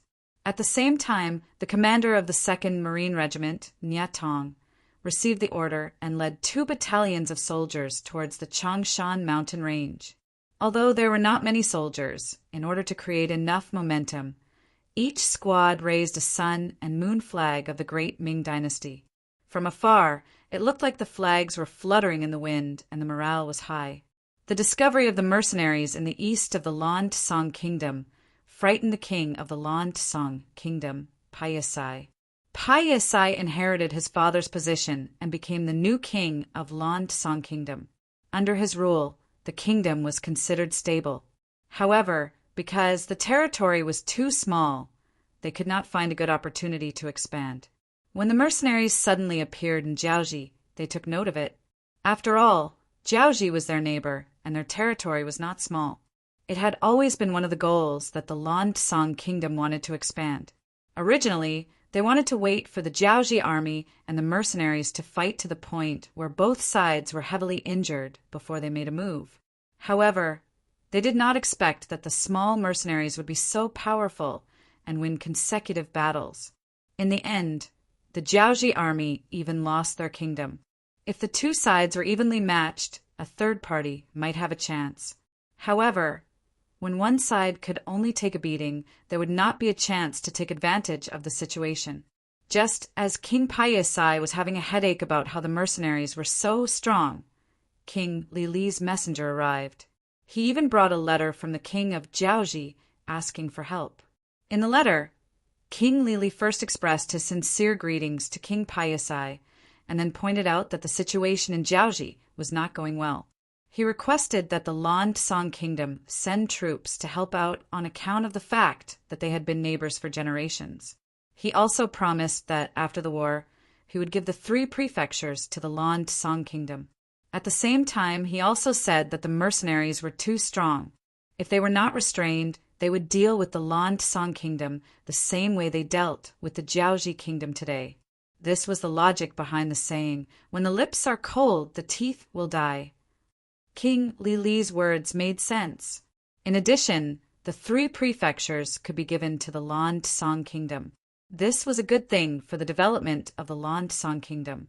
Of course, the most important thing was that he did not have a clear understanding of the mercenary strength. A flintlock? This sounded very powerful.